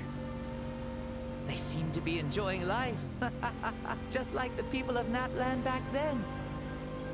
All kinds of things might happen during the day, but as the sun sets, you can always count on the people of the springs to relax by the water, playing their instruments and dancing their worries away. Because that's their way of life. Precisely.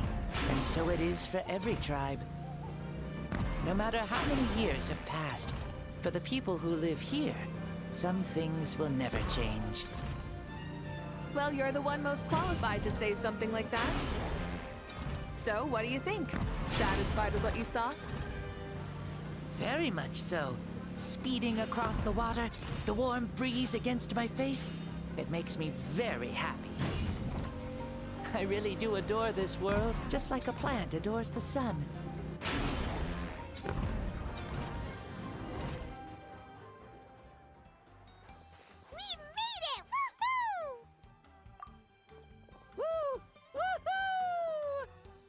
Thank you, Mawika.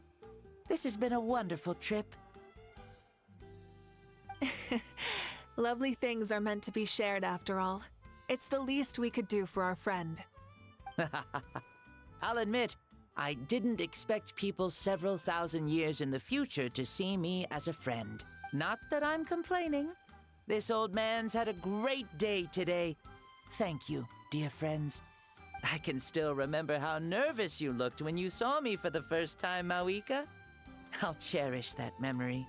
Oh, is it almost time? Yes, it is. Thank you for coming back to see us. This meeting means a lot to me as well. Mm-hmm. Well, time to go. Don't forget to lead a happy life. Gonna miss you. See you later, Shibalanke.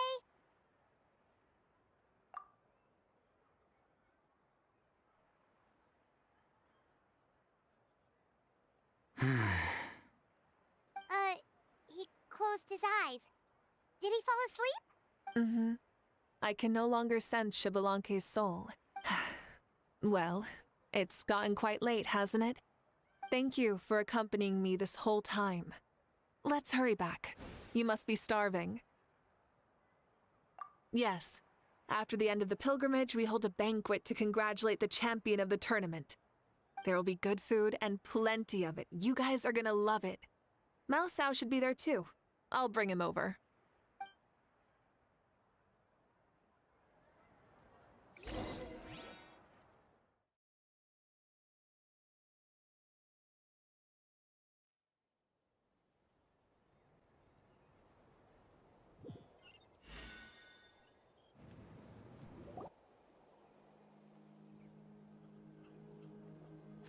Do you think there'll still be any food left over for us? It's kinda late and all. I'm sure the feast has already started, but don't worry. I'm sure Yansan will save some for us. She's very reliable. Leaving the tournament planning to her was a smart move. So she probably figured that we'd be gone a long time. Yeah, I told her as much too. Seems like they've prepared the thing. What thing? See that row of braziers over there? Oh, so that's what they are. They haven't been lit, so Paimon totally thought they were something else. Here, watch this.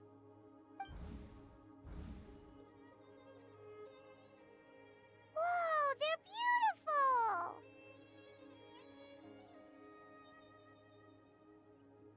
beautiful! This particular kind of brazier is called a signal flame, and is reserved for those coming back late at night.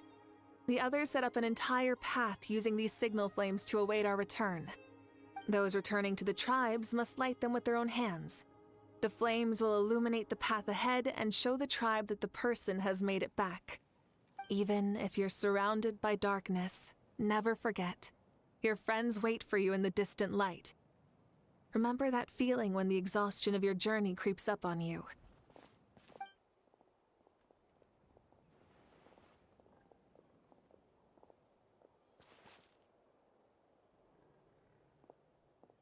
Archon! Traveler! Paimon! You were really gone a long time. We've already started grilling the meat. We had a long talk with Lord Xbalanque. It was pretty time-consuming. More than well. Xbalanque, he's a very good man. He far surpassed even my expectations.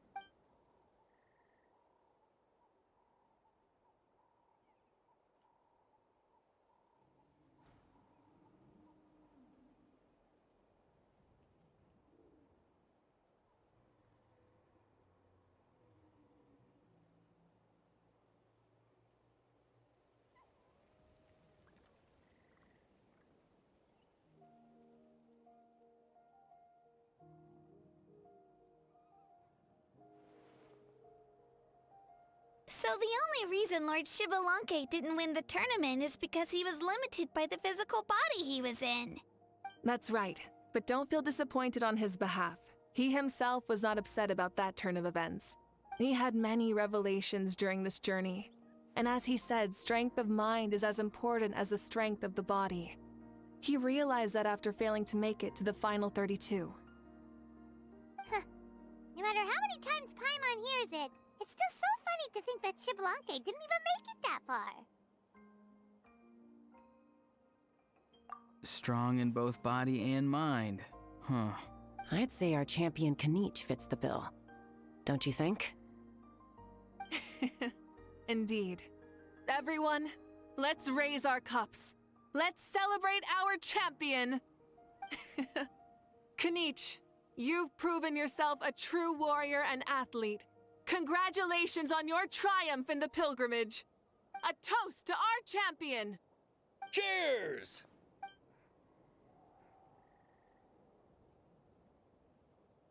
Hey, look! The kid's awake. Huh? Where am I? Hello, Mausau. You're awake. This is the celebration feast for the pilgrimage of the return of the Sacred Flame. You participated in the tournament too. Huh? Me? It's so long, even my lowly servant couldn't manage to give a simple summary. Ha! I see. I remember Lord Xbalanque, our Archon, Mawika, and the pilgrimage. I feel like I dreamed a very long dream. I was super strong in that dream, too.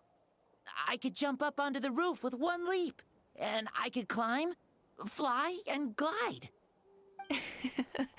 It wasn't a dream. Your body did go through all the motions of the tournament. You were already an outstanding contestant. I'm a contestant? You know, Mom and Dad always say that my health isn't the best, and I might not be able to do all the things everyone else can. But right now, I feel like I can fly. Really? Like Paimon? Yeah, I feel amazing.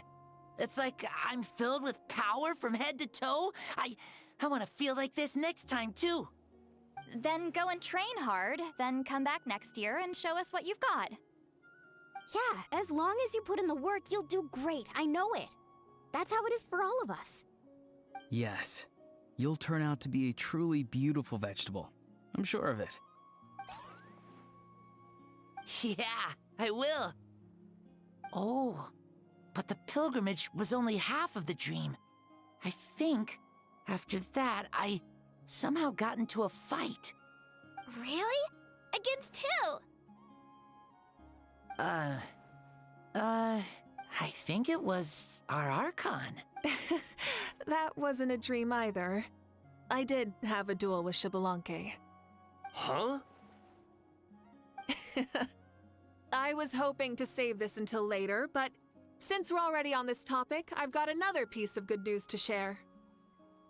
Namely, that we crowned another champion today. Lord Xbalanque and I engaged in an all-out duel, as worthy rivals from across the millennia. In the end, I won by the slimmest of margins, defeating our legendary hero. Wow!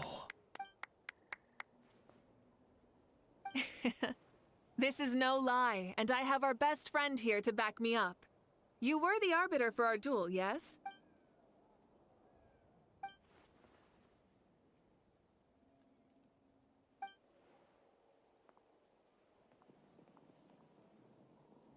Yeah! Amazing! What an achievement! Come on, everyone, let's have another toast. For our Archon this time. Very well. Acknowledge my victory, recognize my valor, and drink this wine of victory for me. Woohoo! Yeah!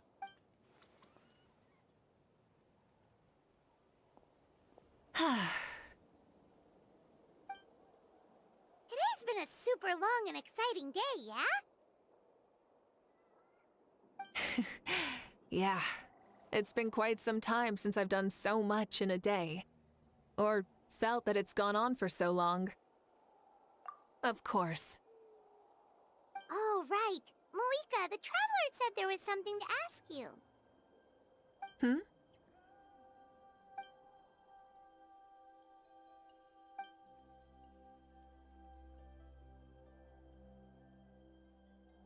Hmm? No. In battle, there's no time for that, so it never crossed my mind.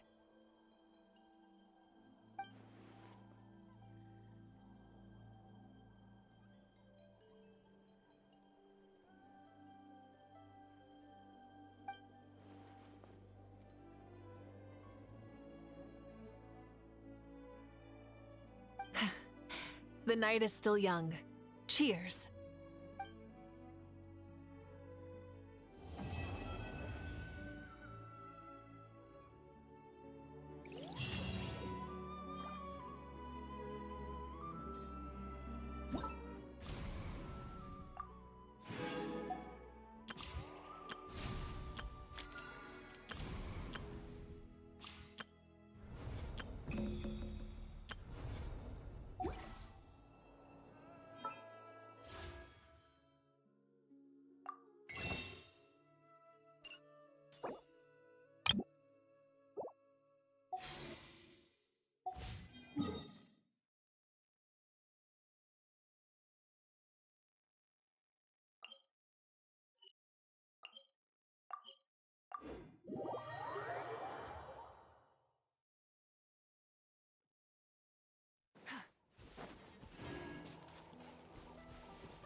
vengeance!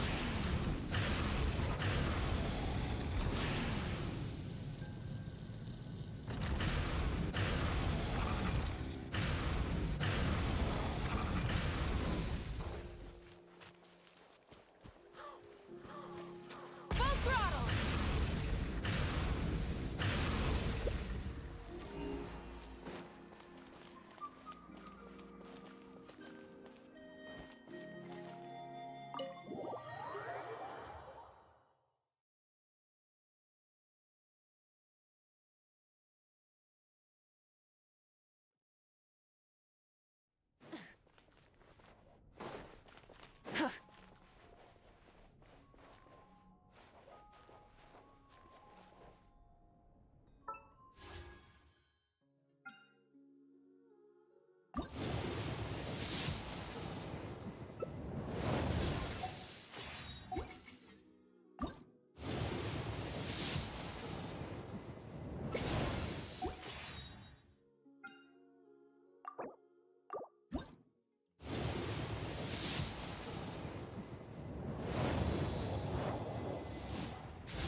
Something to add to my collection.